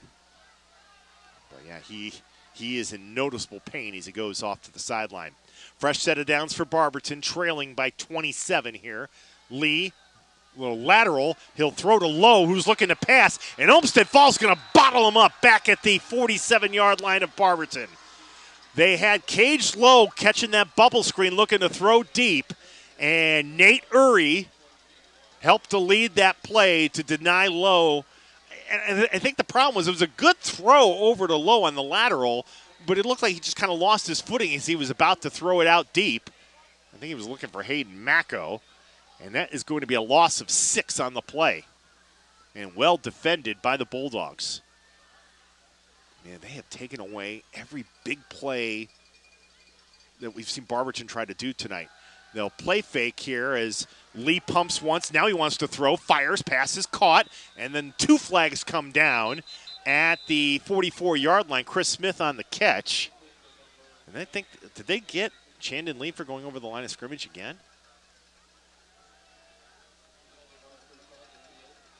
Let's see. The officials started to call play. Yeah, that's exactly what it was. Legal forward pass.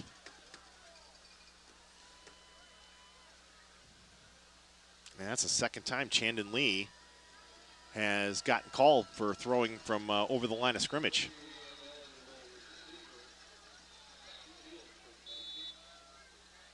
So that's a loss of down now. Although I don't think the chains have measured. It should be 3rd and 21. This is actually 2nd and 21. As Lee's going to roll, stop, look. He'll dump it out to his safety man. Smith throws too high, and it's incomplete. Take that back. I think they may have said on that previous play, it wasn't that Lee stepped over the line of scrimmage, that there was a ineligible receiver downfield. It doesn't matter. It's 3rd and long now. But I think if that had been the penalty on Chandon, it would have ended up being a loss of down. So that makes sense. That's why now we're at 3rd down. 4:13 to go here in the 3rd quarter. 27-0. Olmsted Falls on top of Barberton. Magics with 4 wide receivers. They've got to get to the Olmsted Falls 37-yard line. Lee, draw play. It's Chris Smith. Makes a nice move, gets to the 50, and he'll get pushed out of bounds near the 46-yard line. It'll set up a 4th down and a little bit more manageable. As for Olmsted Falls, Jack Quinlan knocked him out of bounds. It's going to be 4th down and about 9 for the Magics at the 46-yard line. 4:07 to play in the 3rd quarter. And another last gasp type moment here for the Magics.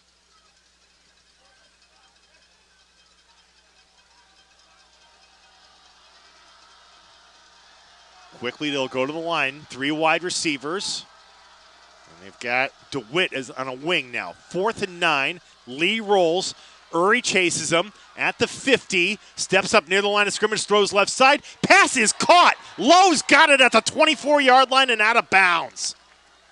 Well, again, Chandon Lee flirts. Flirts with that line of scrimmage. But he made a throw kind of in desperation. He had 2 receivers in that area, and Cage Lowe, with a great leaping catch, kept a foot down, went out of bounds at the 23 to keep the drive alive for Barberton. 3:55 to go here in the 3rd. Wow. Magics will send Macco out wide left. Angeloff and Lowe to the right. Shotgun for Lee. 2 in the backfield. Gives to Andrews on a draw at the 20. Had a good surge there inside the 20 down to the 16-yard line. Roosevelt Andrews got about 6 on 1st down. 2nd down and 4. We have got 3:30 to play here in the 3rd quarter.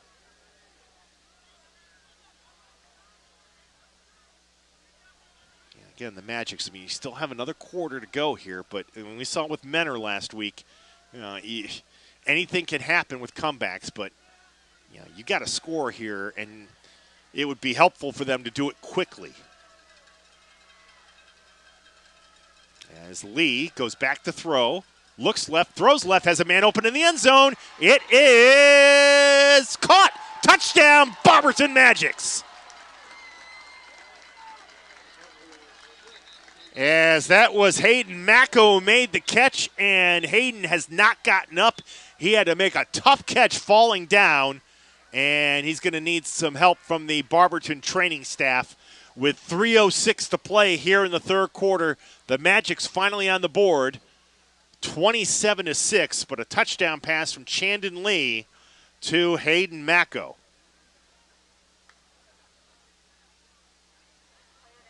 And now it's just a question of hopefully Hayden's okay.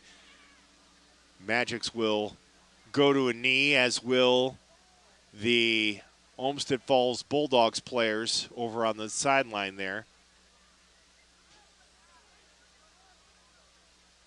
Macko with a tremendous catch in the back of the end zone, but took a hit when he made the catch. And, it's one of those things you come down on your head or your back, and everybody just wants to make sure, and you take all the precautions that are necessary just to make sure everybody's okay. And Hayden he really wants to get up, and he is up. But he's going to require some assistance to make it over to the Barberton bench here.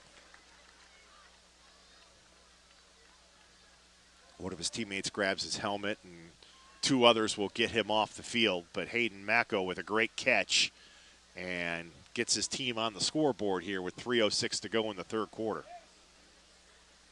Great gutsy catch by Macko, the 5'11", 165-pound senior. As a matter of fact, who's there to help him off the field? His quarterback. Chandon Lee and had him on one side, and then for the moment, Cage Lowe had him on the other side, and then one of the coaches came over to help out there and get him off the field. Aston Brown in for the extra point. Lowe, the reason why Lowe had to relinquish his teammate is he's the holder on the extra points. As they'll bring Hayden Macko over to the bench here, and the trainers will take a look. Ball is down, the kick is up on its way, and it is good. Barberton gets a much-needed touchdown from Chandon Lee to Hayden Macko, and with 3:06 to play in the third quarter, it is now 27-7 Bulldogs. Macko sits down on the bench. And I would suspect after that hit, once he made the touchdown catch, he will be asked several times if he knows where he is, if he knows what city he's in, what day of the week it is, that kind of thing. They want to make sure he doesn't have any kind of a head injury or anything like that. So, but good to see him able to get off the field and to the bench okay, and his teammates will make sure he's okay. So Barberton now still with some life with 3:06 to go in the third quarter. And this is always when you have to wonder, do you do an onside kick? Do you try to catch Olmsted Falls off guard here? Pinchek and Conti will go back deep to receive. And then on that second level, you've got Tommy Kandow. And over on my near side, Warmilker. So you've got good hands people in that second and third level here, but let's see if they do an onside. Yeah, they'll try it, and it's going to be picked up right at the 50-yard line with flags everywhere. The Bulldogs do a good job making that play. That was Max Danko who had the recovery, and I think they got Barberton for offsides anyway, so.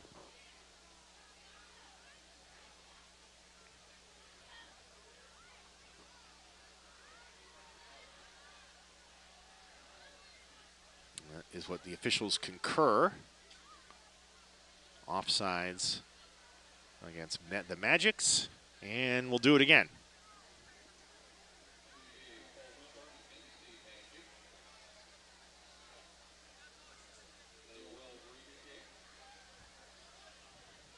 So I would imagine now with Brown having to kick off from his 35. Maybe you don't see the onside here, and maybe they go ahead and just try the standard kickoff here and see if their defense can get a quick 3-and-out. He's still got plenty of time in this game. 3:04 to go in the third quarter. So, the one thing we've seen with Tony Gatto, he's not afraid to try anything here. So, Brown's going to tee it up here, and then we'll see. He's got 9 of his teammates up with him near the ball, and then you've got one man, which is Angeloff, over on that far side. And again, let's see here if they try another onside or if they go ahead with a regular kick here. Brown approaches the football. It will be another onside. This is a good one. And ball came loose. Let's see. I think Jack Quinlan was able to pounce on it. Yeah, he was, for the Bulldogs. But I tell you, that was as good of an onside as you'll see from Brown. Kind of trickled it over to the right side of the field.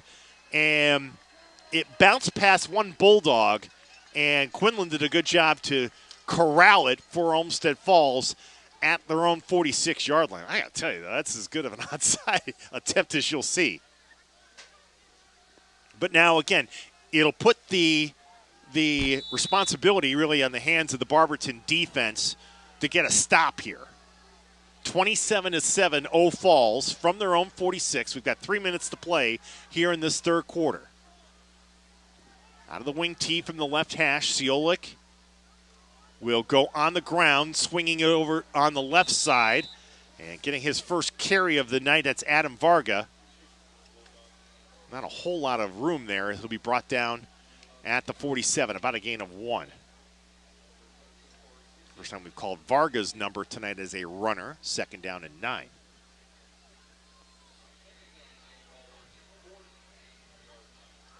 Olmsted Falls got 3 touchdowns tonight from Rocco Conti, 2 on the ground, 1 through the air. And Charlie Sulik with 2 touchdown passes, one the aforementioned to Conti and the other one to Gavin Moore. 2nd and 9. And here comes the option pitch. Rocco Conti in trouble, tries to cut back, able to get some positive yards out of it. And he's brought down at the 48-yard line by Chris Smith.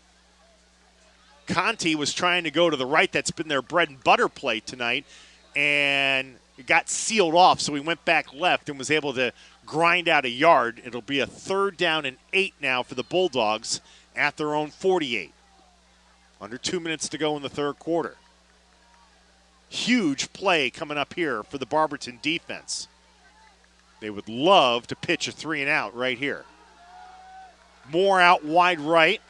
Atkins wide left. 3rd and 8, Olmsted Falls from their own 48. Ciolik drifts to throw, middle screen, caught at the 50, 1st down to the 40, to the 30. Here comes Rocco Conti, off to the races, inside the 5 and down to the 3-yard line. Middle screen from Charlie Ciolik to Rocco Conti. As the pressure was coming in, threw it right to the spot where the pressure was vacated, and Rocco Conti sets up his team 1st and goal inside the 5-yard line. Every time Olmsted Falls has needed a big play tonight, they've called on number 44, and he has responded. 1st and goal at the 2.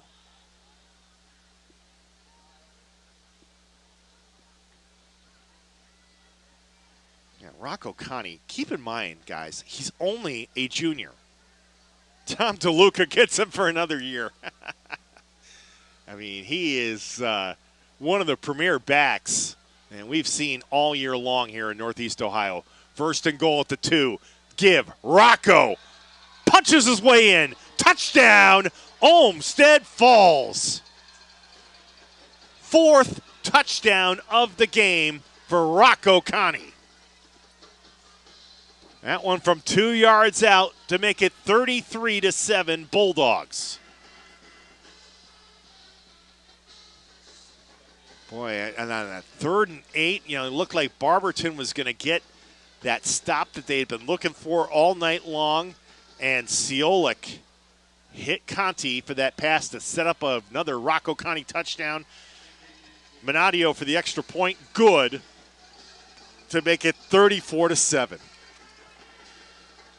And just for a moment, you thought that maybe the Magics could make a comeback and weren't quite able to execute the onside kick. And Rocco Conti did the rest.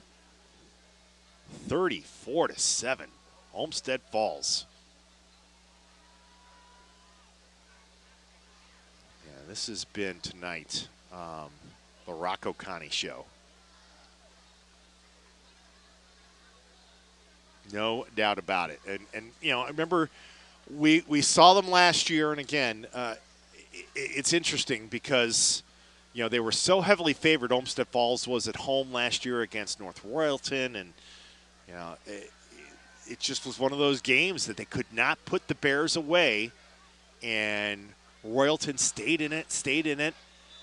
Olmsted Falls made a couple of miscues and just kind of let North Royalton hang out and get it to overtime, as the kick is going to be squibbed at the 35. And I think that's Andrews who picked it up at the 40 and was brought down at the 41-yard line.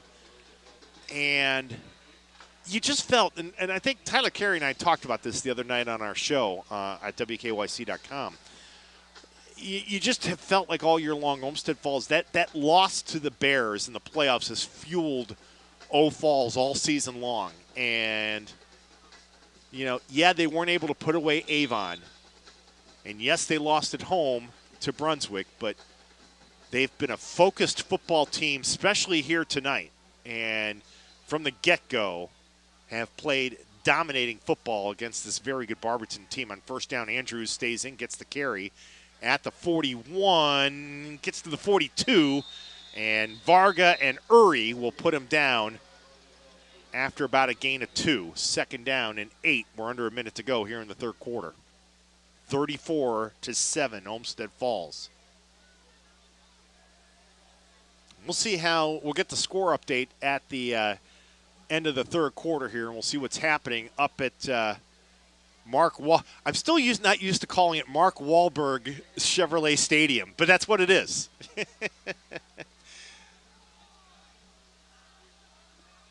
But we'll see what's happening between Avon and Fremont Ross. It was 24-12 in that game at halftime. On second down, lead to throw, pass caught at the 45-yard line. That's low out to the 49. Needs to get to the 50 for a first down. Not quite going to get there, as Tommy Kandow brings him down just about a yard shy of the first down, and that's going to do it for the third quarter here at Sharkey Stadium. 12 minutes to play. It will be 3rd and 1 for the Magics, as they'll just take a couple steps across the 50, and it'll take us into the final quarter of play. 34-7, Olmsted Falls leading Barberton in this Division II Region 6 quarterfinal matchup. Stunning. You know, you'll call it an upset because it's a 6 seed beating a 3 seed, but it certainly hasn't looked like an upset tonight. I mean, Olmsted Falls has come in, and in all facets tonight, they have dominated this football game. I'll tell you what, that matchup. Let's say they play Avon next week. That is going to be a tremendous rematch. Actually, I tell you, as we start the fourth quarter, they said Lowe got the first down to the 50-yard line. That was a highly generous spot. The Magics will take it as Lee looks to throw, rolling right, fires, pass caught at the 45 and down to the 44. And that's Rylan Angeloff's first catch of the night. As they'll mark it at the 44. It's a gain of 6 on first down, and the aforementioned Tyler Carey with the scorers for us. We'll take a look here in a second. Avon is indeed leading Fremont Ross now 38-18 in the third quarter. So, barring a major upset from the Little Giants, a major run there, it's going to be an Avon Falls rematch next week as Lee, the throw on second down, fires deep over the middle for Lowe. Couldn't make a leaping catch at the 10-yard line. Incomplete. I got to tell you, that was Chandon Lee's best throw of the night, and he just overshot Lowe. It'll bring up a third down. Avon leading Fremont Ross 38-18. Hudson over Walsh Jesuit in the third quarter, 14-10. Benedictine leading Riverside. The Beavers aren't going away, 23-18. That's in the third quarter. Also in the third, Nordonia on top of Willoughby South, 28-10. Green leading Hoover, 14-10. That's in the fourth quarter now. We got more games here coming up.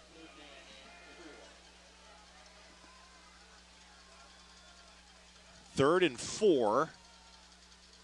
As Lee will keep the snap and take it very close to the first down marker, and then got pushed back there as Marcus Criswell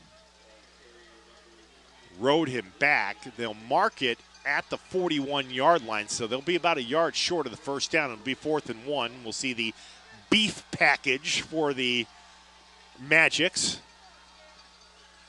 Bigger offensive line. And Lee will turn, give, and that's going to be Cam Macon on the carry, and he'll get the first down inside the 40. We've got a late flag down after Macon went down inside the 40. I have no idea what the penalty was.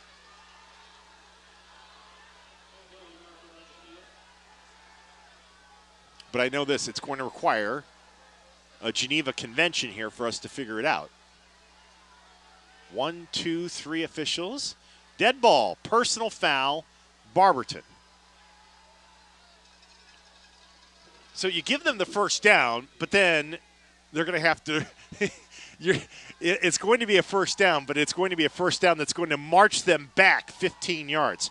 Highland, the top seed in this region, in Region 6, they beat Anthony Wayne tonight 38-14. How about in Region 10? It's a final. Top seed Norton shut out tonight at home by Holy Name, 28-0. The Green Wave. Wow. So Norton's season, they had been previously unbeaten, comes to a close. Third quarter, Medina has opened up a 35-14 lead over Cleveland Heights. Fourth quarter, down in Dover, Dover leads Aurora 35-28 in Region 9 in the fourth. 1st and 25 now after that penalty. Lee trying to set somebody up to throw. He looks deep to the right and throws it incomplete out of bounds at the 30-yard line. The Chain Gang only has it at a 1st and 10. Now 2nd and 10. Should it not? I guess they just marched it back 15, but didn't say it was going to be. Okay, I guess I understand now. Okay, it's 2nd and 10. So you just get the loss of the 15 yards. But it's 1st and 10. Okay, I guess. Stop being snarky. 2nd down and 10. 10:18 to go here in the fourth quarter. 34-7 Olmsted Falls. Barberton 2nd and 10 now from their own 45-yard line. As Lee will give to Smith. And Smith finds some room to the 50, to the 45, to the 44 of the Bulldogs. And then it'll be a first down pickup for Chris Smith. And again, some late pushing and shoving, which is why that personal foul penalty had taken place a few moments ago. But it's a first down now for the Magics at the Olmsted Falls 44-yard line.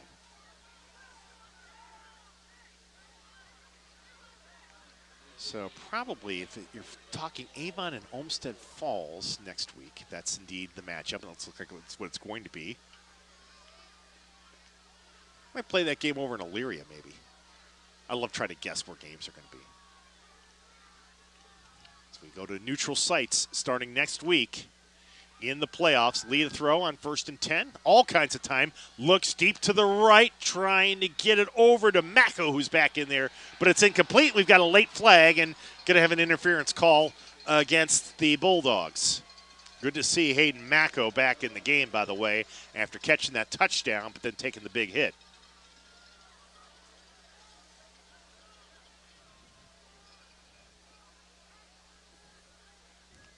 Personal foul. No, they got Mako, actually. OPI. They'll say Mako was trying to push his way to get the football, and another penalty will go against the Magics. This is one of the things, it was in double coverage, so you normally would say, oh, yeah, it must have been a defensive pass interference because there was all kinds of contact, but it was an OPI. And back. Barberton goes to their own side of the field to their 41. They take 2 steps forward and about 10 steps back here on this drive. A couple of big penalties, a personal foul, and now an offensive pass interference. And the Magics will now have a 1st and 26 at their 41-yard line. Trailing 34-7 here in the 4th quarter. Lee throws left, and pass caught Macco at the 50-yard line, and Marcus Criswell will tackle him out of bounds at the 49. Criswell goes over and helps him up. Get about 10 on that pickup, so it'll be 2nd down and about 15. We'll mark it inside the 49-yard line. So give Hayden Macco a gain of 11 there. Chandon Lee sets it up now with 4 wide receivers. Looks to throw. Tried to set up a screen to Andrews, and it's incomplete. As Nate Urey, who's been all over the field tonight for the Bulldogs from his defensive end spot, kind of blew up that screen attempt, and it'll be now 3rd down and long. Yeah, I cannot say enough about this Bulldogs defense tonight. They have been all over this Barberton running game. They've gotten pressure on Chandon Lee. They forced turnovers. And when they've needed to get stops in the red zone or near the red zone when this was a competitive game, they got them. Lee on 3rd and 15, steps up at the 50, throws incomplete, nobody home. Closest man to the football was Cage Lowe at about the 35-yard line. It'll bring up a 4th and 15. Chardon, a final. They advance to the regional semis in Region 9. They beat Streetsboro tonight 63-7. And Perkins in Division 4 shuts out Milan Edison tonight 28-0. Here at Sharkey Stadium, we've got 9:31 to play here in the 4th. Olmsted Falls 34, Barberton 7. Magics with a 4th and 15 at the O Falls 49. Here's Lee rolling. Chased by Urey, pops it up into no man's land, incomplete. Nearest man to the football was Angeloff, but again, Nate Urey got pressure in on the face of Chandon Lee. Yeah, in the first half, it was Criswell really kind of disrupting Chandon Lee when he went to throw, and here in the second half, it's been Nate Urey. Olmsted Falls will take over at their own 49 with 9:24 to play in the 4th quarter. Well on their way to another playoff victory.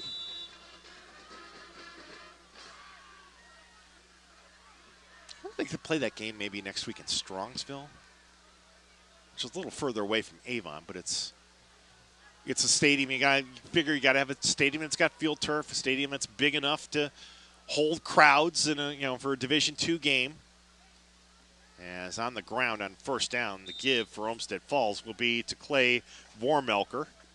He'll take it into Magic's territory, be brought down at the 47-yard line. The big story tonight, though, has been Rocco Conti. 4 touchdowns total for him, 3 rushing and 1 receiving.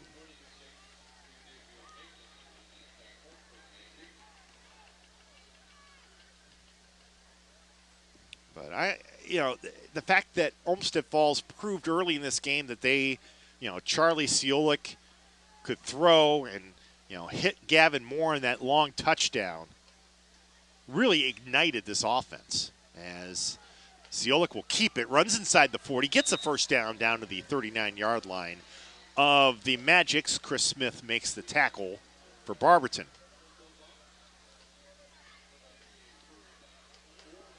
So we will, as this game starts to wind down and we start getting more finals in, we'll start to kind of figure out where we're going to be next Friday. We'll let you know on Monday, hopefully, get the authorization, and we'll let you know as soon as we know. Some intriguing regional semifinal matchups in the works, how this is going. Varga will get the carry, swinging from his wing spot, And he'll take it down to the 37-yard line. Short gain of about 1 or so there. It'll be 2nd down and 9.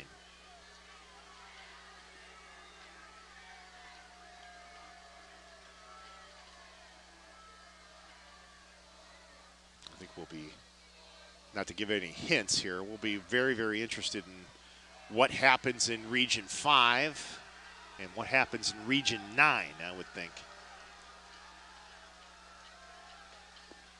2nd and 9 at the 37-yard line. As Charlie Siolik gets the snap, keeps the ball inside the 30, inside the 25, and down to the 24-yard line. They haven't needed him to be a runner tonight because obviously Rocco Conti has had such a big night, but you can see why Charlie Siolik has had a good year as a runner with 646 yards, averaging 7 yards per carry with 3 touchdown runs.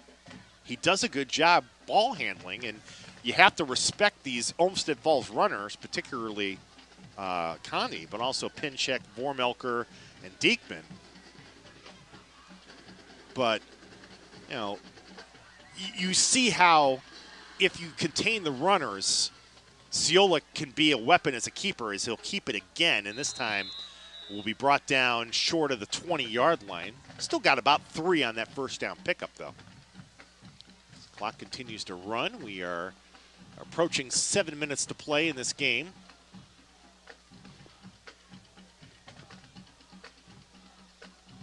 (34-7) in favor of the Bulldogs. Although I'm looking over at the scoreboard, it says 37-7, which is not correct. I think somebody apparently for Barberton is anxious for us to get out of here and wants it to be a running clock.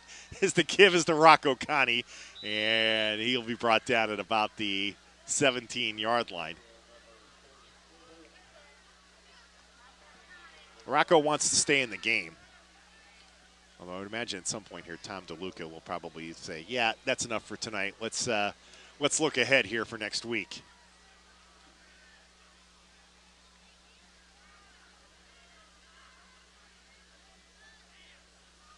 Barberton came in 10-1, the 3rd seed in this Region 6, had not lost since a Week 2 setback against Stow,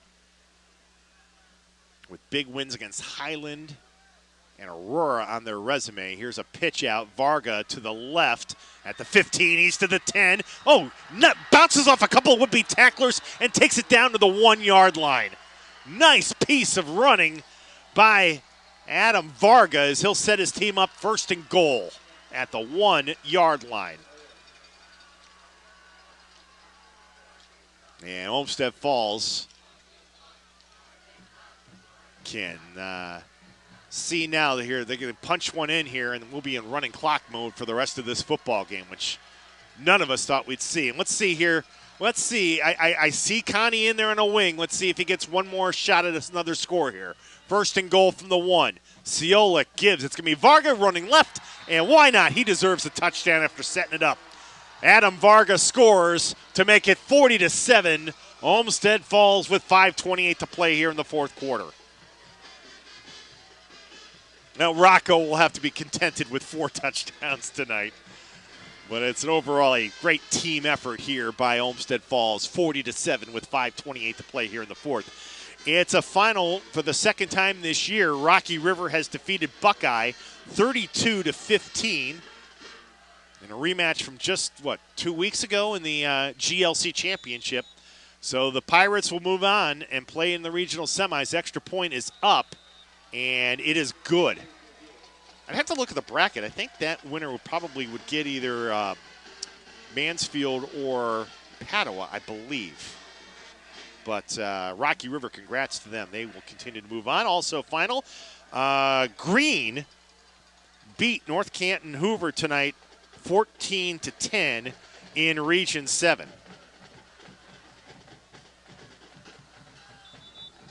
41-7 after the extra point by Minadio. And we will go into the running clock for the remainder of tonight's game here. And it's a very, very surprising. How about this? Down in Dover, Division III, Region 9, the 2-seed Dover against 7-seed Aurora. They have gone to overtime, knotted up at 35.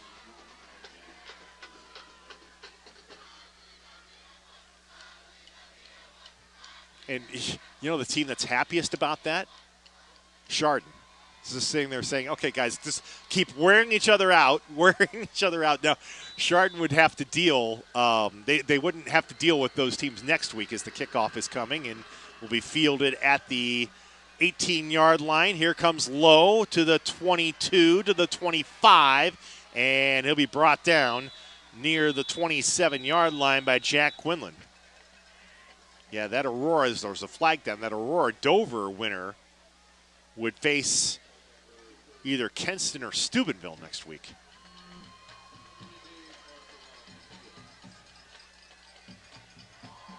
We'll see. Can Bob Mahalik and the Greenmen keep things going here for another week?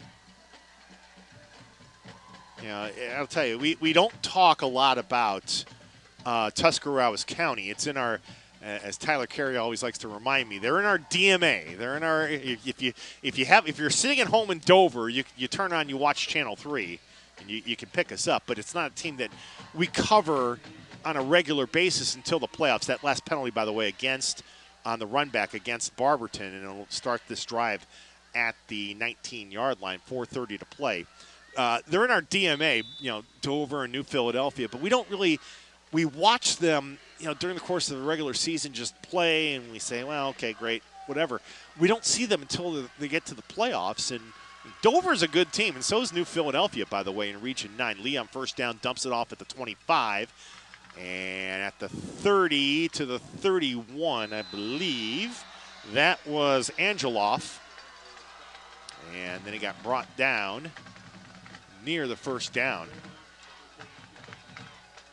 As they will mark it. Actually, it will be a first down to the market to the 30-yard line. 3:55 and counting to play in this football game. 41-7 in favor of the Bulldogs. More scores here. Walsh Jesuit after, and we'll get to that in a second here, as the throw is to Andrews at the 25. He's forward to the 30 to the 35. Boy, he's a load to bring down. Roosevelt Andrews. He'll be a big part of this team next year, offensively and defensively. He's brought down at the 36-yard line. Didn't call a whole lot of John Jackson tonight, young man who's on his way to Kent State University. But Andrews will get to kind of be that big player on defense next year and be a feature back, I would think. Lee will throw over the middle. Pass caught. Lowe's got it at the 45-yard line for a first down. Spins back, and he'll go down at the 45-yard line as Marcus Criswell makes the tackle. Walsh Jesuit had been trailing the entire night, seemingly, against Hudson, but they come back and they get the win over the Explorers, 23-14. So they'll face either Benedictine or Riverside next Friday. St. Edward also a winner. They top Berea-Midpark tonight, 56-14. Here's Lee looking, rolling left, looking again, throws left and throws it into the sideline, incomplete over on the Barberton bench. 2:23 and counting to play here on the running clock. 41-7, Olmsted Falls.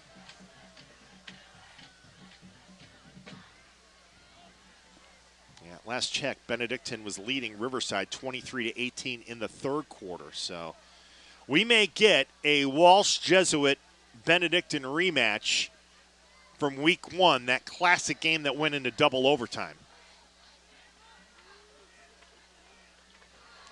Boy, I tell you, the Warriors, they feel like they've been snake bit as the pass is caught, as Mako's got it for a first down and gets knocked out of bounds, and I think the officials and maybe felt bad for Barberton a little bit.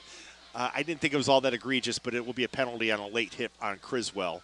And from the 41, this will get moved up to the 26-yard line and a first down. And temporarily, the clock stops. I actually don't think it should even be stopped for this, but the officials motion to stop the clock. And then, or again, we're going to have yet another conference to talk about the call we just made. Personal foul against Olmsted Falls. Yeah, we began the year down in Warrior Country as Walsh Jesuit lost to Benedictine 35-34 in double overtime. And Walsh then lost by the same score to Hope a few weeks later, 35-34, also in double overtime. If the Warriors want to advance, as Lee looks to throw, chased from the backside at the 30, throws, and out of bounds, incomplete. If Walsh Jesuit is to keep going in the playoffs, they will probably have to play those same two teams in back-to-back weeks. 1:18 and counting to play. It'll be 2nd and 10. Olmsted Falls on their way to the regional semifinals here in Region 6, 41-7. They lead the Barberton Magics here at Rudy Sharkey Stadium in a stunning, stunning domination as Andrews will get the carry, and he'll take it forward to the 25-yard line, only for about a gain of 1 here. We are down to under a minute to play here in the fourth quarter. We'll stick around for a couple of minutes after this one is over and see if we get any further updates from Tyler Carey, and then we will make our way out of here and get ready for the regional semis. As Lee looks to throw, 30 seconds to play. He's going to get sacked back at the 35-yard line. And why not? Nate Urey, with a little help from Danny Reiser, finish off the play. Nate Urey has been superb tonight on the defensive side, and he deserved a sack. 13 seconds and counting to play. Olmsted Falls just watching their fans just kind of run down the field waiting to greet. Here we're down to 4 seconds, 3 seconds, 2 seconds, and the Magics will not get a playoff. Well, no, they do with no time left on the clock. Lee throws. That pass is going to be knocked away as Hollenbeck will knock it away. Ball game over. As there's a flag down, it's going to be holding against Barberton. It's irrelevant. Game over. Olmsted Falls comes into Barberton and knocks out the Magics. The final tonight, 41-7. Olmsted Falls. Tom DeLuca's squad advancing now to the regional semis. They improved to 10-2. And for Barberton, their season will come to an end also at a 10-2 record. Champions of the American Division of the Suburban League. Had a terrific season, but tonight had no answers against Olmsted Falls. Olmsted Falls had a great game plan, really came out and just, I think we're determined to just be physically dominant tonight on all sides of the ball, with their running game on offense and defensively. Now that the game's over here, we can put the window down a little bit here. It's been a chilly night here in Summit County. You just felt from the get-go, I thought even just getting a 3-and-out in the first series really kind of got the defense rolling early and gave them a lot of confidence. And, really that and the offensive touchdown that they got via the passing game from Ciolik to Moore, and they really just didn't look back. And, we talked about it with Barberton trying to kind of unnerve Olmsted Falls a little bit with their in-play substitutions that they would do once the play clock had started. That ended up kind of getting quashed by the officials. They were calling penalties pretty much after that, but early in the game when they were showing punt and then bringing in the offense on a short yardage situation, Olmsted Falls burned 2 timeouts in a sequence. But then after that, when Barberton couldn't score off of that sequence, you almost felt like that whole thing had been for naught. And, at that point, the really the tide of momentum shifted completely in the direction of Olmsted Falls and never left them. Okay. So, how about we had some interesting games here. Some finals. Avon leads Fremont Ross in the third quarter, 45-26. I can't believe that's still in the third quarter, but with lots of scores and passing, I guess I can see that. I'm looking at the time here. It's 9:30 on the clock, and we're still in the third quarter.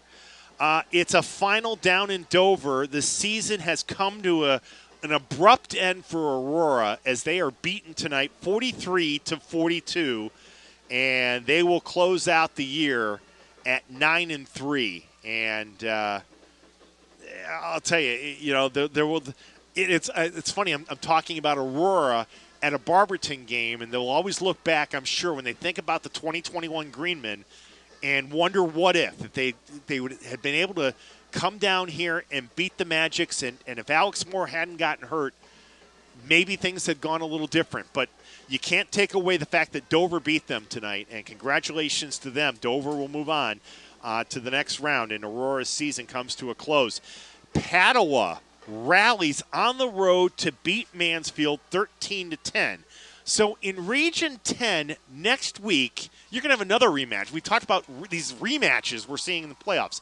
Avon likely, or Olmsted Falls likely going to have to deal with Avon in a rematch game. Rocky River had to play Buckeye again tonight in a rematch game.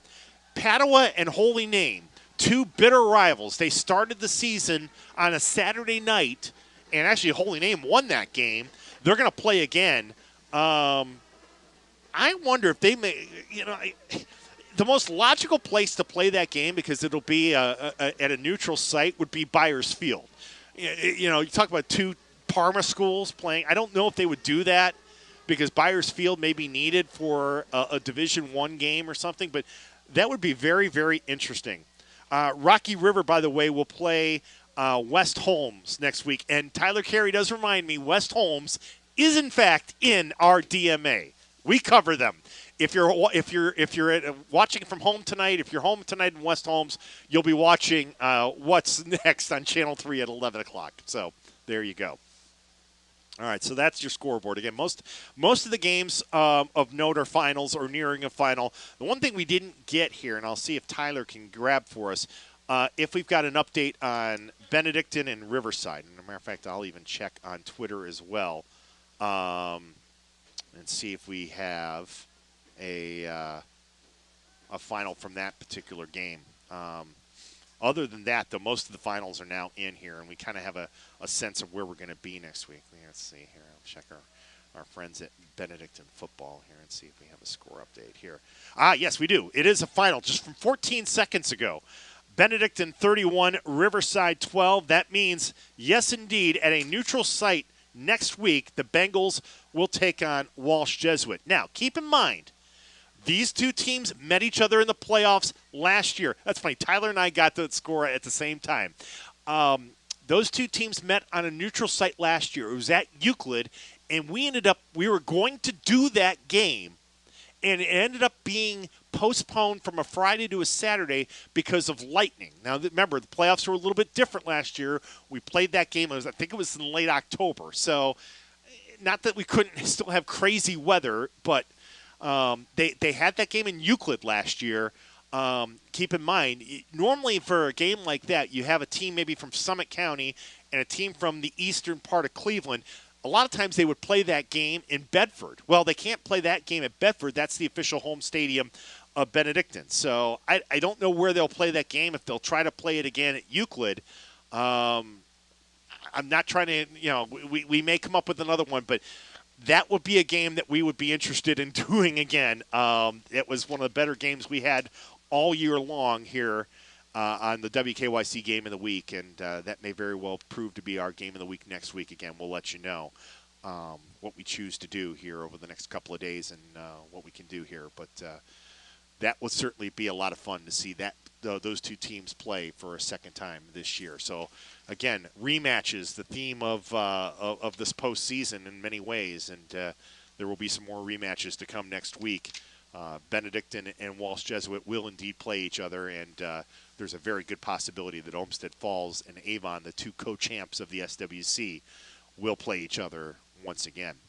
But tonight, here at Rudy Sharkey Stadium in Barberton, the story was all Olmsted Falls as the Bulldogs struck early and struck off in behind Rocco Conti, and they dominated Barberton tonight 41-7. Conti finished the game with 4 touchdowns, 3 on the ground, 1 through the air. Charlie Siolik threw 2 touchdown passes, and the Olmsted Falls defense was smothering all night long. And the two teams were just it was funny. You came in thinking that it was going to be a classic. We knew these two teams would be physical and they'd be running the ball, but Olmsted Falls really played a dominating game. It was not a fluke, and they'll be the team that will move on to the regional semis. All right, that's going to do it for us here at Rudy Sharkey Stadium. Remember, the WKYC Game of the Week is presented by Chick-fil-A. Head over to your neighborhood Chick-fil-A in Cleveland, Akron, and Canton. Chick-fil-A, home of the original chicken sandwich. And remember, head to WKYC.com on Monday.